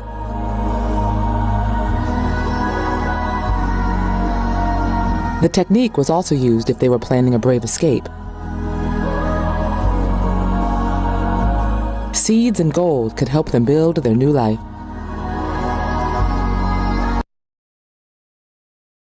We had to fight to prove we were human beings before we could fight for freedom. A lot of us don't get this, Charlemagne. Do you realize you're the only people in world history who are not even considered people? We had to fight to prove we were human beings before we could fight for freedom. People leave that step out. It wasn't a fight for freedom. It was a fight for humanity, then a fight for freedom, then a fight for equality, and now we at stage 4, a fight for survival. You're the only people who was not allowed to learn by law. You're the only people who are dehumanized by law, okay? And you are the only people who the world benefited from your and did nothing, absolutely nothing about it, but the entire world benefited from you. So black people don't owe no explanations to nobody. They owe them to us. But before they can be external reparations, there has to be internal reparations.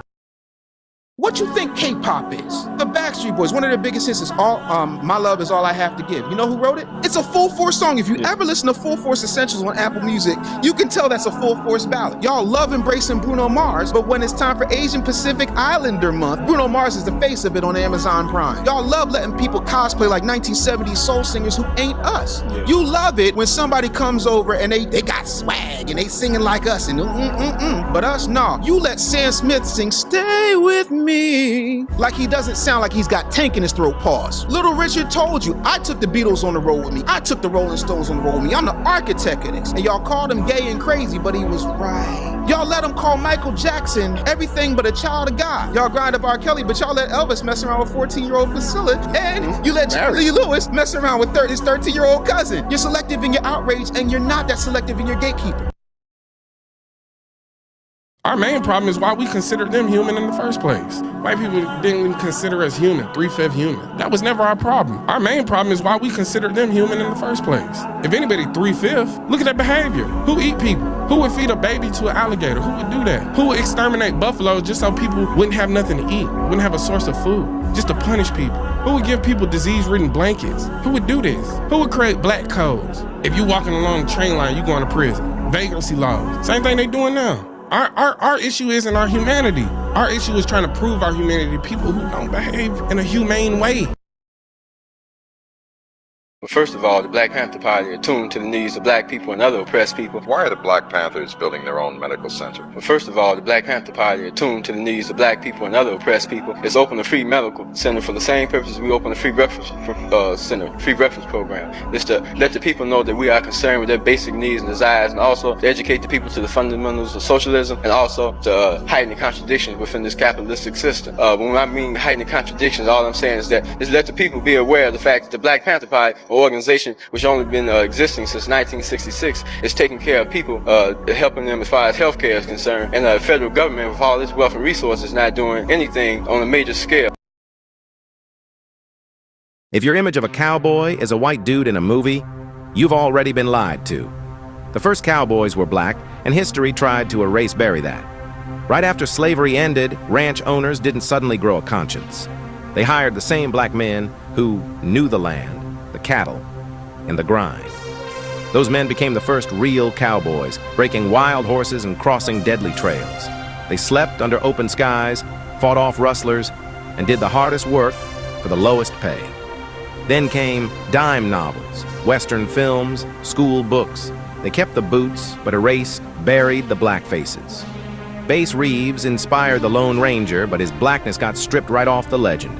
So every time you hear that whip crack and see that cowboy hat, remember you've been watching a lie on repeat. Because if your image of a cowboy is a white dude in a movie, you've already been lied to. Which is why... Imagine waking up tomorrow and every black and brown person in America is just gone. Let's talk about it. Black and brown workers make up nearly half America's essential workforce. Nurses, teachers, farm workers, truck drivers, construction workers, delivery drivers, just gone. The $3 trillion that black and brown consumers contribute to the economy, vanished. Small businesses, over 30% of them are minority owned. That means empty storefronts, lost jobs, and neighborhoods turned into ghost towns. We know for a fact that the U.S. relies on immigrant labor in historically oppressed communities to do the work that it doesn't want to acknowledge. Without black and brown people, who's going to keep things running? Who's going to make America cool? Let's be real. American culture is black and brown culture. 40% of the U.S. military is made up of minorities. Without them, America's global power weakens instantly. Law enforcement? Black and Latino officers make up 30% of the police force. America doesn't deserve black and brown people. But without us, it doesn't exist. Because I would have said the same thing about my own countries in the continent. We have no culture. We have culture, we have influence, and no, I'm not just talking about taking weeds and turning them into collard greens or taking innards and turning them into chitterlings. I'm talking about the fact that we have persevered and we are the most copied individuals on the planet. So much so, if I'm wrong, please explain Akon to me. Please explain Burna Boy to me. They all do a variation of who we are, and I'm not just talking about music. I'm talking about the walk. I'm talking about the talk. I'm talking about the hairstyles. I'm talking about the innovation. Everything we do. We took a construction worker's boot and made it the hottest item for the past 40 years because everybody finds a way to profit off of what we create and then demonize us for creating it and then label us criminals, uneducated, unwilling. You smoking dope and dog food if you saying white folks free black people. In this country, y'all love to romanticize Thomas Jefferson, the deadbeat dad. Yeah, that Thomas Jefferson, man, how he doubled the size of America and he bought the Louisiana Purchase. Y'all never tell me. See, you love to create this narrative that the only way black folks can be free is unless white folks freed them, and how the down in Haiti was beating on Napoleon Bonaparte ass so bad. And I want to be clear too, Napoleon Bonaparte already ran through Europe. He had already dominated all the white folks, but he couldn't do nothing with the in Haiti. And so much, he gave up the land. He sold that land underpriced to America because guess what? It's to free ourselves. Yeah, I bet you didn't realize that black people being able to free them off the plantation allowed for the American empire to double itself. Come over to our country. This is not America. This is Polynesia. Our country was stolen. That's one of your problems. You're ignorant, woefully ignorant. But you, caller, need to learn about Hawaiian history and about where you are. And that attitude that you have is the same attitude that Joey Carter has. You think you are in America. You are not in America. You are in a colony that is in Polynesia that was forcibly taken, just as, I might add, all of Eastern Europe was forcibly taken by the Soviet Union, which Americans think is a very, very bad place. The bad Soviet Union. Well, the bad United States of America took Puerto Rico, it took Alaska, it stole Indian land, it took Hawaii, it took Guam, it took Micronesia, Palau, and you had better learn that history because you are the recipient of an imperialist tradition. If I love you, I can't lie to you. Of course you can lie to me, and you will. If you love me and you're going off with Maddie someplace, you're lying to me. Because what the hell do I care about the truth? I care if you're there. But Billie Holiday say, hush now, don't explain. All right, I accept that. Of course you lie to me. I don't even want to care. What does the truth matter? And why are you going to be truthful with me when you lie to everybody else? You lied when you smiled at that cracker down the job, right? Lie to me, smile. Treat me the same way you would treat him. I can't treat you the way I treat him. You must. Because I've caught the frowns and the anger. He's happy with you. Of course he doesn't know you're unhappy. You grin at him all day long. You come home and I catch hell because I love you. I get least of you. I get the very minimum. And I'm saying, fake it with me. Is that too much of the black woman to ask of the black man? What if the lost tribes weren't lost? They were just black. What? Let's stop pretending Africa wasn't in the Bible. The Lemba of Zimbabwe carry Cohen DNA markers, the priestly line of ancient Israel. The Igbo of Nigeria keep practices identical to Torah law. Circumcision on the 8th day, kosher-style diets, ritual purity. Ethiopians claim descent from the tribe of Dan and house the world's oldest Christian traditions. And here's the kicker. Ancient Israelites lived next door to Egypt and Kush. Civilizations described as dark, melanated, and African. What? So why do they act shocked when we say the tribes were black? Because if Israel's tribes are African, then the center of biblical history shifts with them. Ask yourself, were they lost or erased because they... A Catalyst for Change has to be able to withstand the insults, the humiliations, the abuses, and the slurs. So I realize that this is a rough road, but a catalyst for change in a society is usually persona non grata with those who have been the beneficiaries of the system. A catalyst for change has to be able to withstand the insults, the humiliations, the abuses, and the slurs. What's wrong with my running for president of this country? After all, for 15 years, I have been the ghostwriter for a lot of them. Testing came to America so they could segregate against black people. The reason you got to take an LSAT to go to law school. The reason you got to take an MCAT to go to med school. The reason you got to take an SAT to go to college. The reason you got to take a GRE to go to grad school. The reason you got to take an exam to be a police officer or take an exam to be a fighter. Every test in the world goes through a process known as standardization. Standardization is the process of testing the different demographics of your society. You pre-test everybody. Follow me. You're going to test poor black children. You're going to test rich black children. You're going to test single-parented black children. You're going to test black kids whose parents only have a high school diploma. You're going to test black children whose parents have a master's degree, telling you that black children are 10 points less intelligent than the whites. Black children are 10 points. The criminals coming from Europe, arriving on the island of Haiti. That's the name of the entire island. That's what the Arawak people called it. And this for thousands of years before the criminals arrived from Europe. And when they arrived, they find the people there. It is estimated there were between 2 and 3.5 million Arawaks on the island in 1492. 11 years later, it was estimated less than 100,000 people were living on this island. What is truly American is black culture to a large degree. I mean, the truth of the matter is that American culture at this point, what is truly American is black culture to a large degree. Flip on the television set, look at Pulp Fiction. You can choose whatever examples you want. It's had a profound influence on this entire nation, and it has to be affirmed.